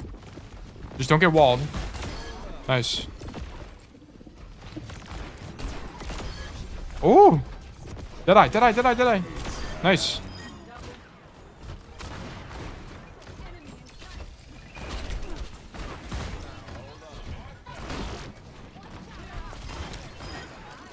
This is really good from you.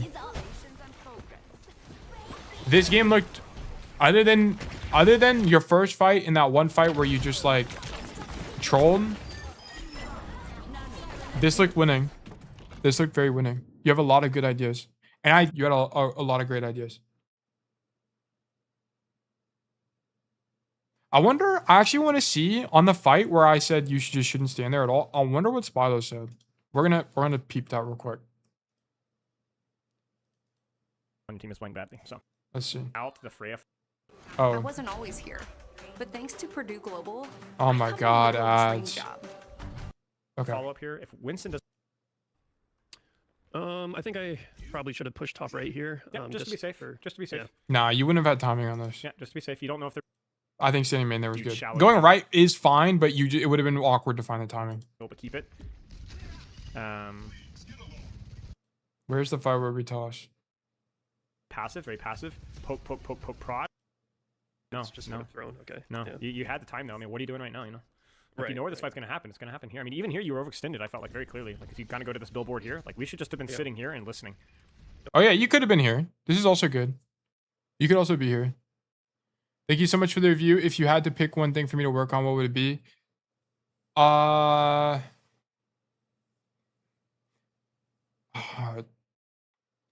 So the first issue is distance management against the diva. You have good angling. You need to stop rolling for uptime, especially on dive tank matchups. You can do it on ground tank matchups, but you need to stop doing it on dive tank matchups.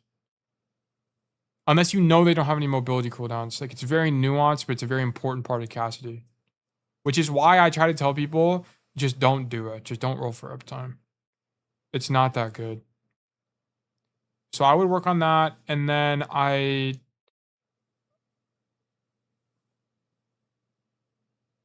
what else?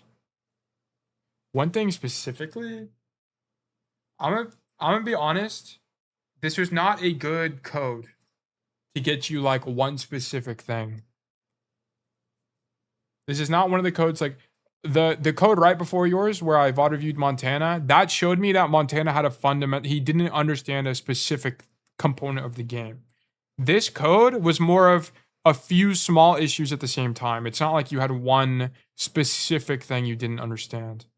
So if I had to give you one thing, it'd be rolling for uptime. Try not to do it. Because half the time they'll do this, right? And you're just gonna get gifted I a forgot about this angle. This is actually good. I'm glad Spilo mentioned this. free pick, right? You could Other definitely half do the time, this. they'll rotate all the way over here, which means you can deepen for free. But yeah, I this- like standing on the stairs and just spamming, but this is also good. this is pointless. Take the space when you have the time, right? So good shots, good stuff. This rotation's pretty decent. It's definitely an all or nothing. You will get killed here if Yeah, he's right. This is all or nothing. This is all or nothing. your team makes a mistake, but it's not terrible.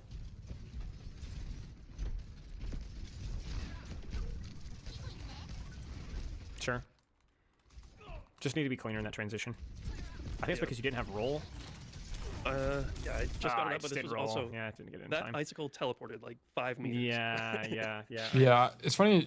I understand, and we can actually see it. He doesn't emphasize roll enough in his reviews. Think here. Let's see if we can. That was not. That's whatever. That's a good gap for you to close.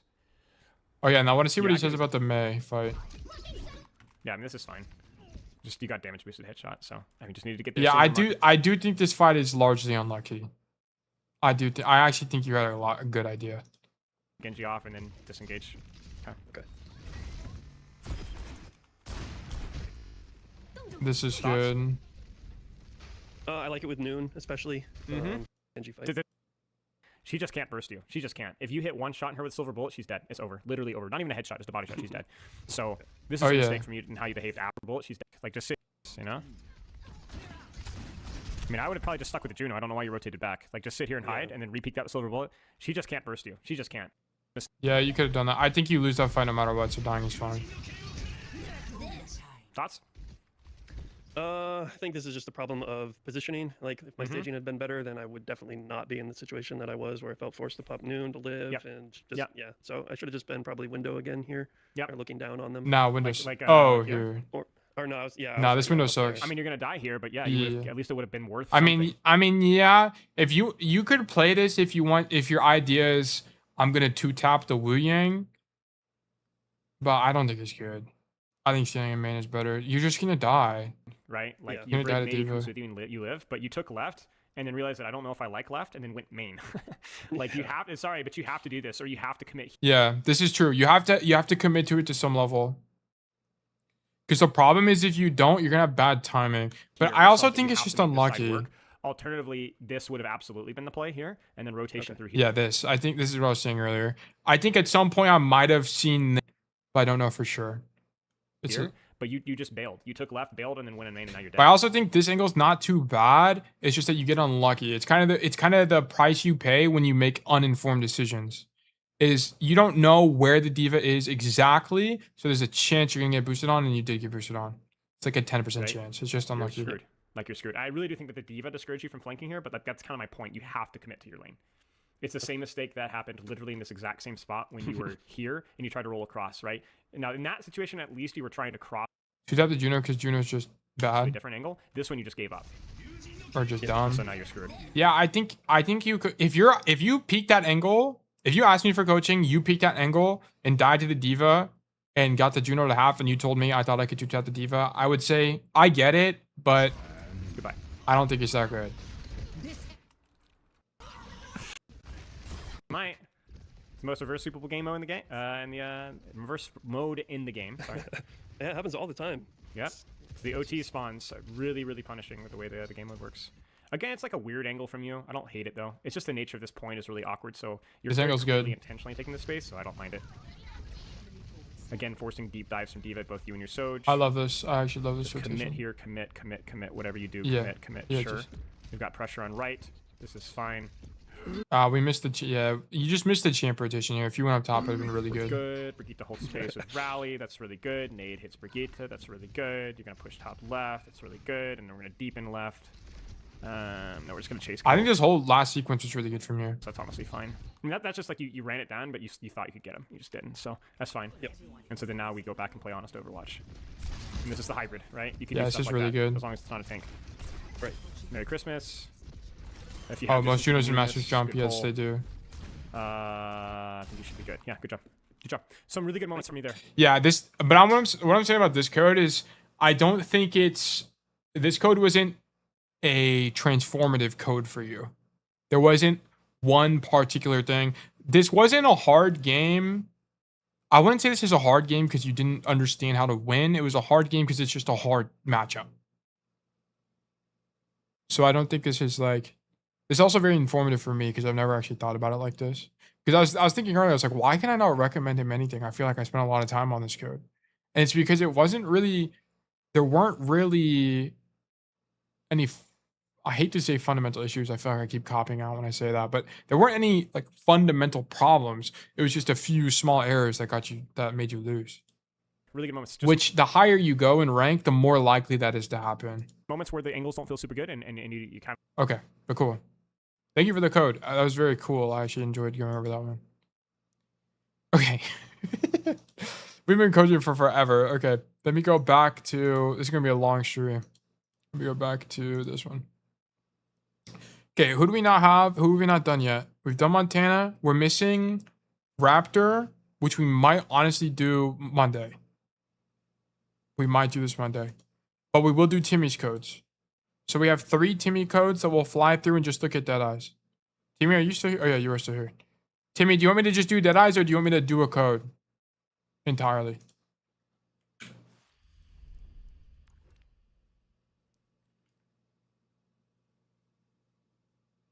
Let me know your thoughts. Pull this up.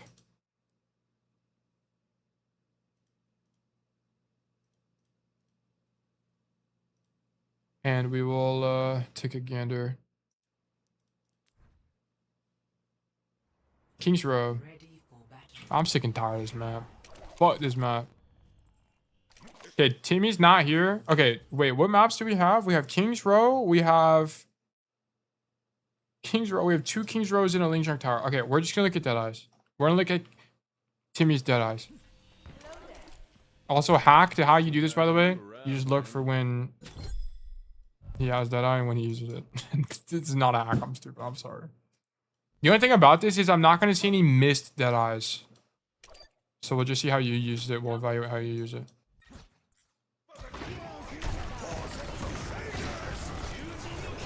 Boom, blade. Yeah, I wouldn't have drawn it that early. I would have just walked forward. Just walk forward, ego a little bit, and then stand here and draw. Speed on your noons. Good idea though. Good idea. I would have just held it a little bit differently. So bang, pop deadeye, walk forward, keep walking. Just keep walking forward. Just grow a massive pair of balls. Walk forward and then do it. Thank you again. Is the stream buffering a lot or is that my end? It might be buffering. If it's buffering for other people, normally what that ends up being is... Oh, wait, no. That might be your end. It might be your end. If the stream is lagging, I had an issue with the GPU. I'm not going to go into it, but it was like I had a GPU issue that I had to fix. Because I was like running... I'm not going to go into it. It's a whole nightmare. Anyway, here I would have got a little bit more greedy and walked forward with the Deadeye. But I think the idea is fine. 7 or 8 out of 10 there. Okay, next.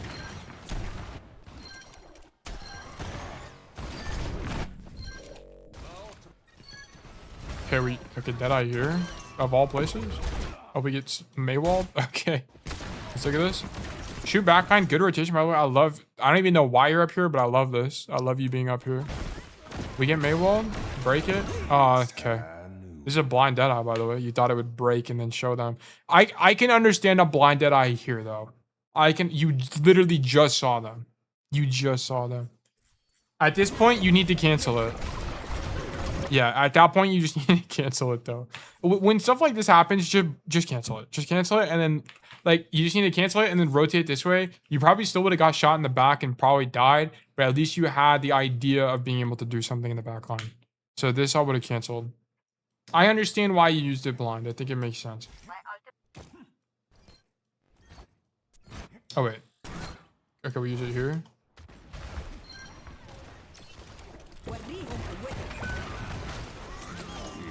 He's nano boosted. Why are we denying a nano boosted Ryan? Doesn't make any sense. Okay. Here you needed to ignore when this stuff happens, guys. When the enemy tank gets nanoed, unless your whole team is shooting them, you should just leave. Just go do something else. Just leave. Go this way. Shoot them all in the back. That's what you should be doing. Oh, I got pinged in this server. Oh, okay. We'll go through those as well. But yeah, here, ignore the Rhine. Go left side. Look for a Deadeye mid fight. Is what you should do. This Deadeye sucks. 1 out of 10 Deadeyes. Deadeye's bad.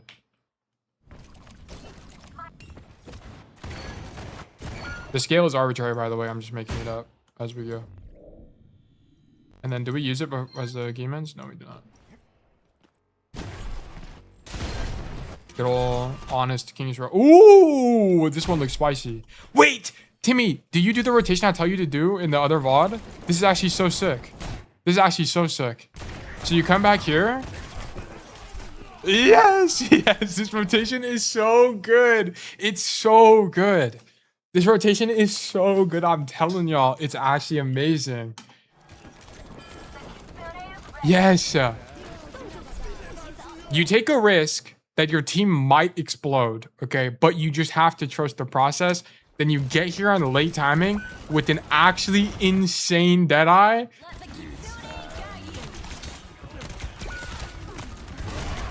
11 out of 10 Deadeye. This was amazing.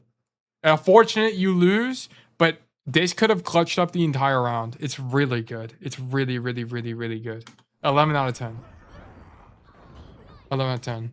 Is there a way, can we have moved differently? Can we have better movement here? I guess technically, if you want to be like 100% correct about this, you should be backing up a little bit so that less of your hitbox is showing. Because you can see like your whole hitbox is showing to the BAP. Your whole hitbox is going to be showing to this Ana. Yeah. So it's just like, it's easier for them to shoot you. You should technically walk back a little bit. But honestly, whatever. This is so high impact. This is like basically 11 out of 10. Really good. Really, really, really good Deadeye. Love that from you. Great rotation. That's like a champ level rotation, I'll be honest. That's really good. Really, really, really good.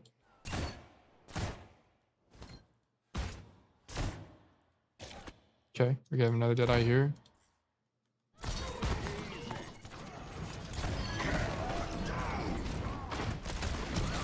I think you had the idea. Buffering like crazy for me on Twitch, but it's good here. Weird. Okay, I don't know why.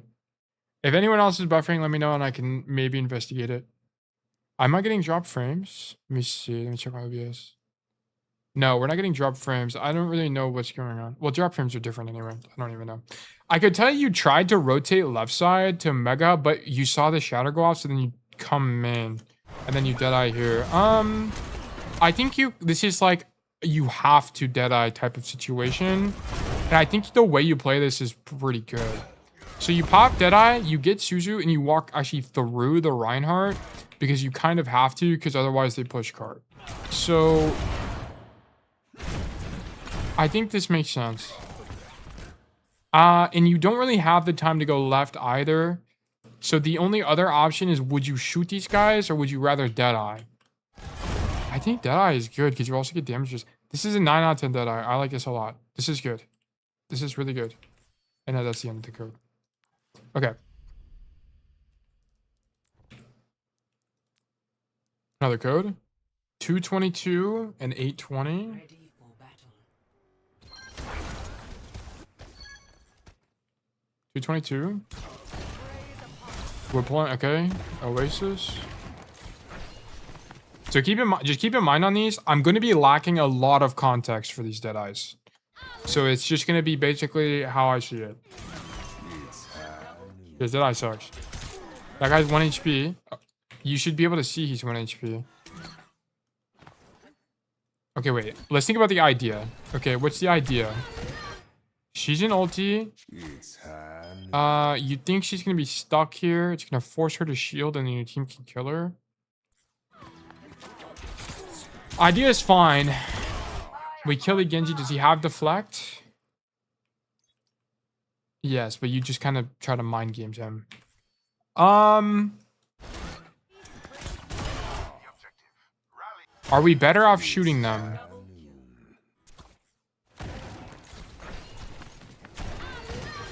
Yeah, you even tag her. You should just shoot her.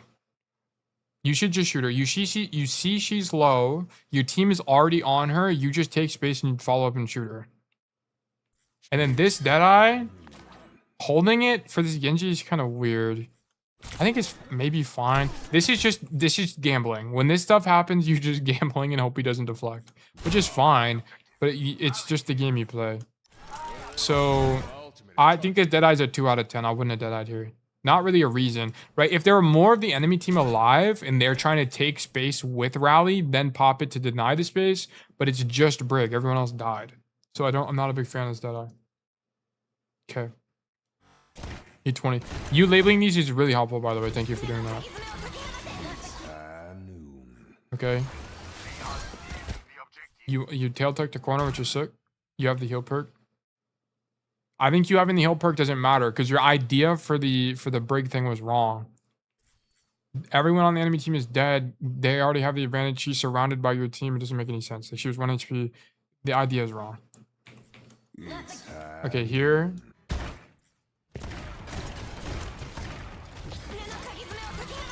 You're denying the push from the Kitsune by tail tucking the corner. And then you know they're playing Doom, so you unswing and then you ego it.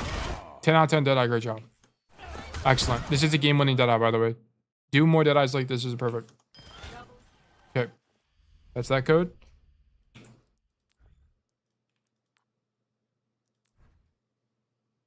Okay. I'll find my own. Then we're at 256. Robots with us now. Do we solo deadeye this Curie? We do not have the perk yet.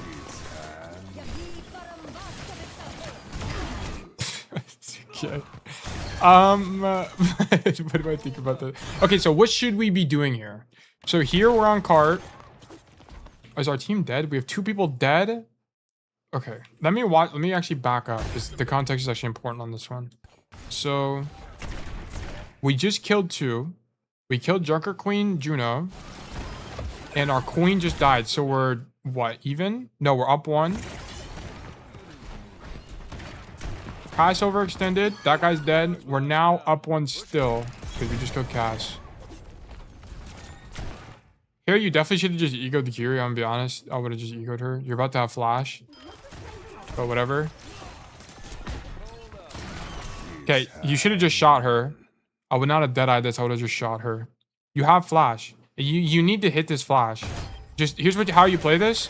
This guy's half HP. Just walk forward, flash her, fan her if you want, shoot her if you want, dead-eye, then dead-eye her or something. But you need to hit this flash. Like, why are we not hitting this? This is a...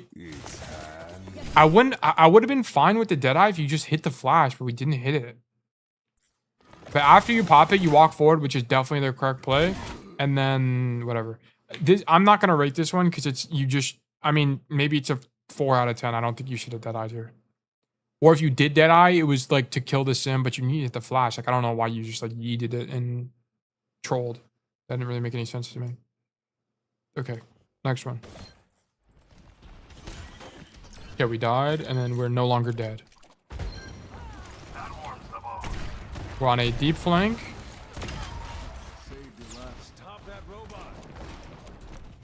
On the left angle. Surely you roll across here, right? Wrong. You need to roll across and go to the high ground, by the way. Don't drop. Screw the cart. Someone else can do it. Roll across. Stand here. Kill Liana.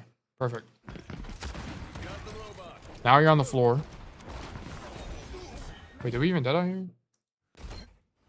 Okay, you don't even... Okay, it's right here. Deadeye. Yes, perfect. I understand you're using it at the same time as Kitsune, but you have a really good angle. Really, really, really good angle. 10 out of 10, good job. 10 out of 10, good job. No notes. Okay, next.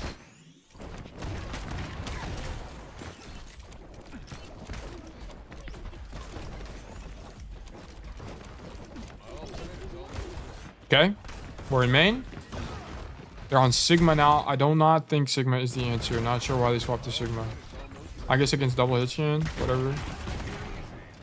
Okay, we don't hit him somehow. We got robbed. That's unfortunate. Rotate right side? Sure. I'm not gonna coach it, but whatever. Ooh, do you go right here or do you stay main? Wait, what? Okay, wait, what? Okay, so Sim TP's behind us. And you... Okay, so your idea is she's gonna TP back, so then you reswing main, surely, right? Yeah, okay, I see. I'll be honest, I don't think this play's good. I understand why you would do this, but you kind of... She's gonna TP back anyway at some point, so it doesn't really matter that much. And then if she really wanted to, she could TP back. I mean, it's high... I mean, I don't know. I guess they make space. They like accidentally give space to you. The Sigma gives space to you. I'll be honest, on this one, I don't think I know. Because what would I have done here? I would have killed this guy. No, I think this would have sucked. I might have done this. And 2-tap the Ana. Yeah, I think it's definitely better, honestly. Just do this, kill them. I would have done this. This is a... But I can... You got some level of benefit from this, so maybe like, what, 3 out of 10? 4 out of 10? Not too bad. Okay, we pop it here. Okay, wait. Didn't you have it earlier? No, you just get it.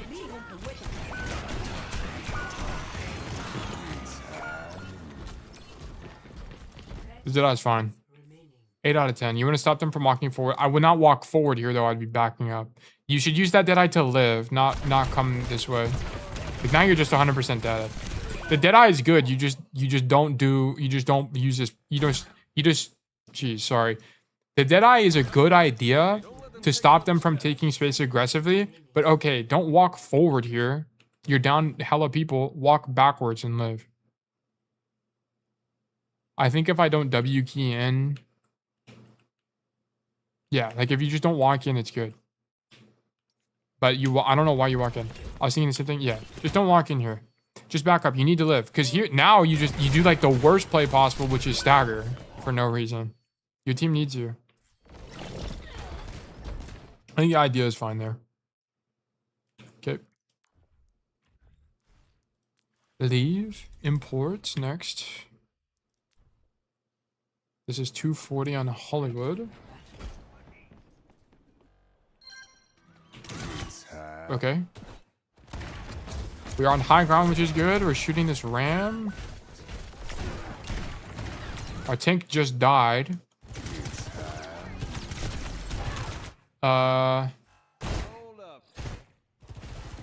Okay.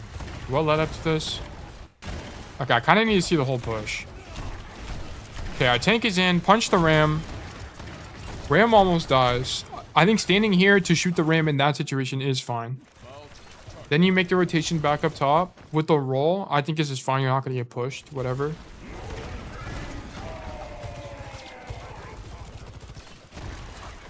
I don't know why you're so scared. Why are you so scared here? Just peek them. Just peek them, bro. Shoot the Sojourn. You're full HP. Oh, then the shield comes out. Okay, I see. Then the shield comes out, so you come here. Get it aggro. Dude, they have nothing to deal with you. They're playing Torb. Dude, how are they going to kill you, bro? They have to kill you with a ram. Just don't roll to the angle. Just shoot them, then roll out. Just walk here and kill the Sojourn, bro. You should just walk down the stairs, honestly. Then you come top. Whatever.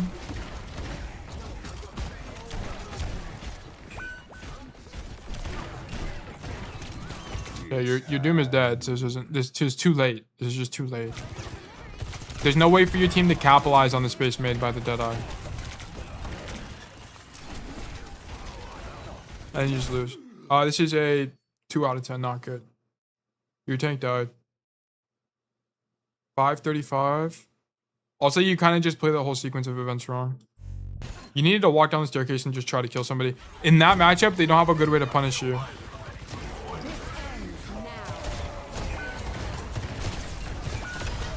Okay, good shots. Okay, they're right next to cover, and your whole team is dead. This is bad Deadeye. Doesn't make any sense. You're stopping them from taking space aggressively. Okay, that's like it's not gonna do anything because you're already far away. Like you could have just rolled away and lived anyway and been fine. So you're not saving anybody with this. This doesn't do anything. 2 out of 10, not good. Okay, next.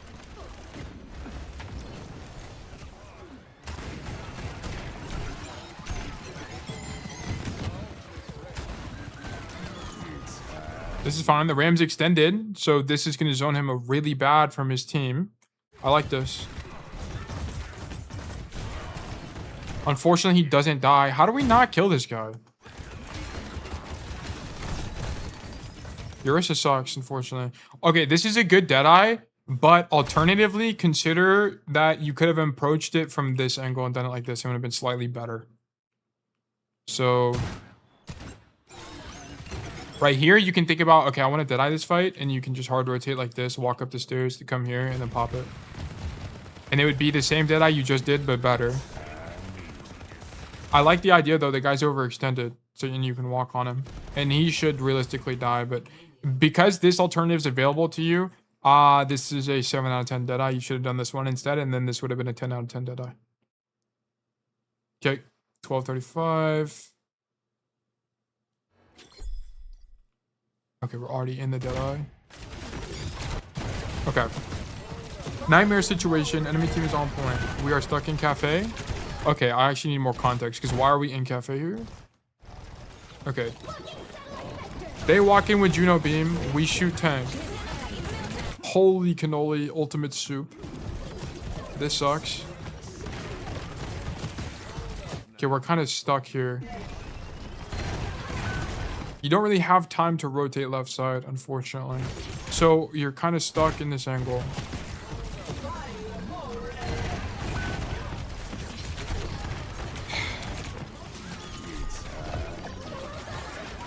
This is clever. I like this a lot. I actually like this. I think it's... the only problem is that... okay, so... Timmy is basically gambling with this Deadeye. He's gambling that he's going to be able to walk up to the balcony and kill someone, luckily, because they don't see you in time, basically. It's a lot of gambling here. And we also get speed boost, which is really good, but I don't think you were thinking about that. I actually like this Deadeye a lot.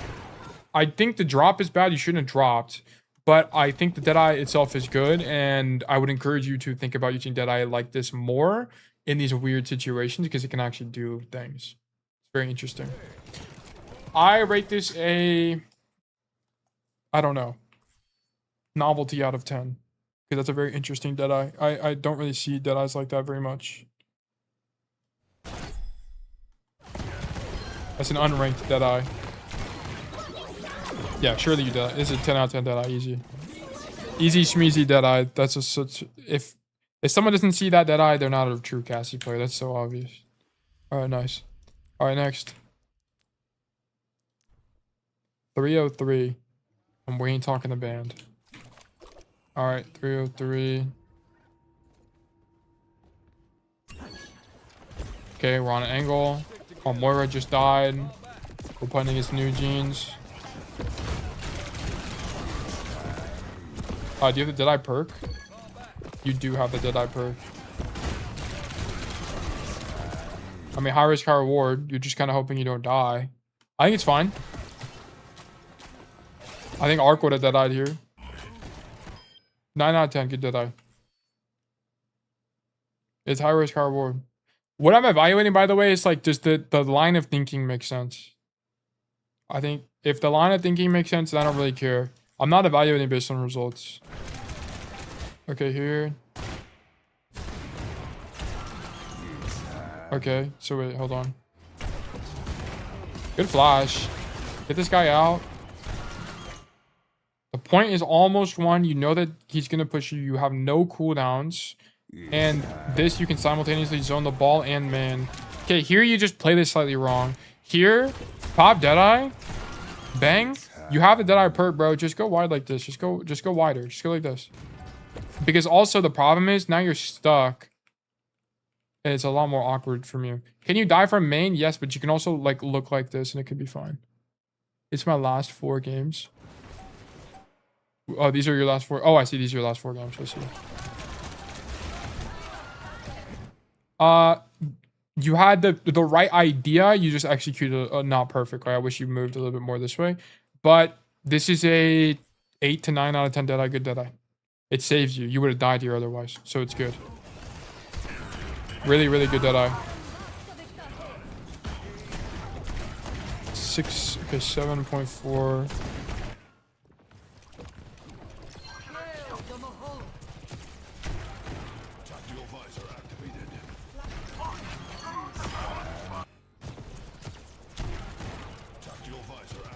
You just pop visor, you just don't need this.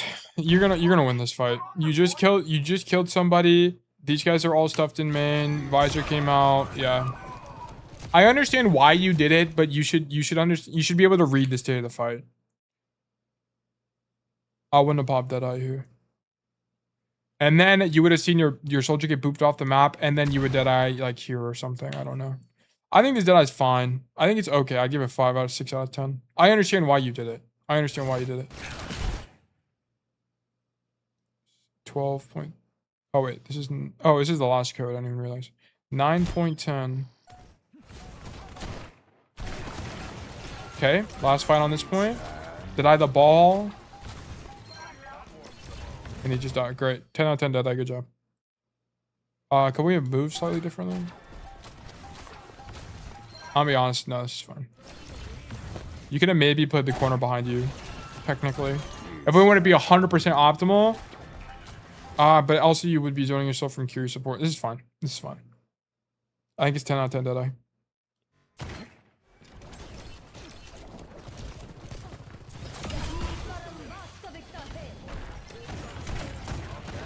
Okay. Count is up 1 right now.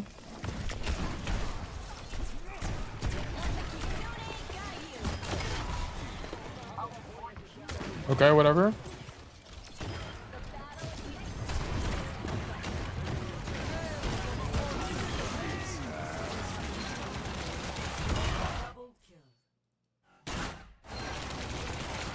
Hold on.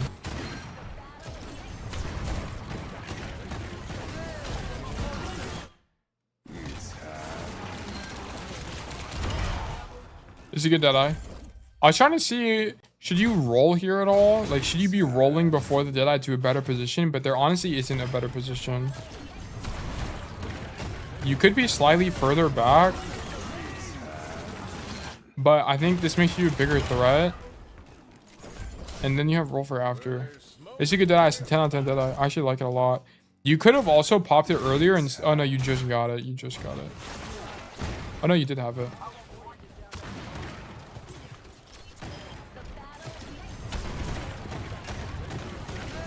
After the slam, yeah, I think the slam is your cue to pop it. You could have just popped it there.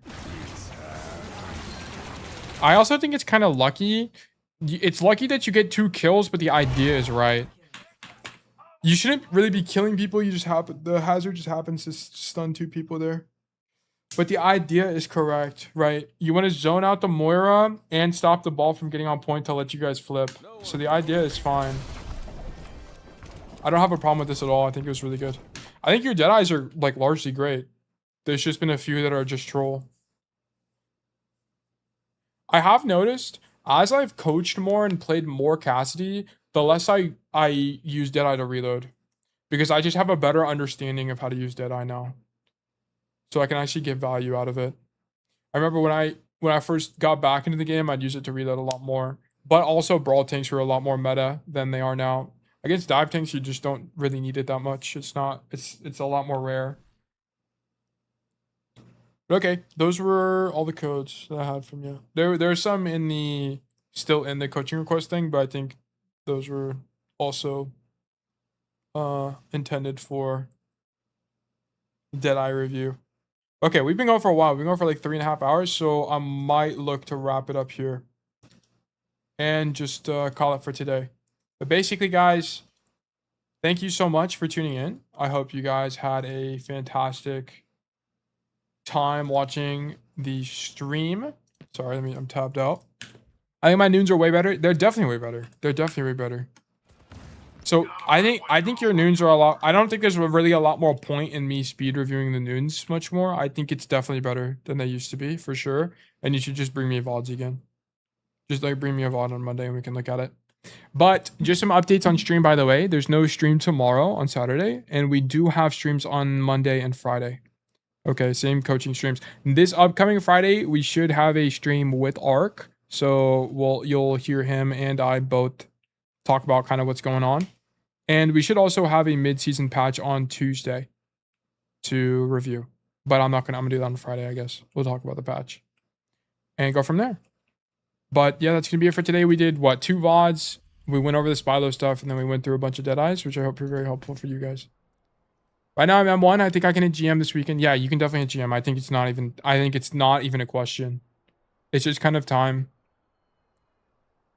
You have really good game sense. You understand rotations. Your Deadeyes are good. I'd have to look at more gameplay and actually evaluate what other issues you have, but you can 100% hit GM without a doubt in my mind. But yeah, that's going to be it for me today. I'm going to wrap it up and probably chill out for the rest of the night, and then I'll see you all on Monday. But thanks again for tuning in, y'all, and I hope all of you have a fantastic rest of your day. Bye-bye.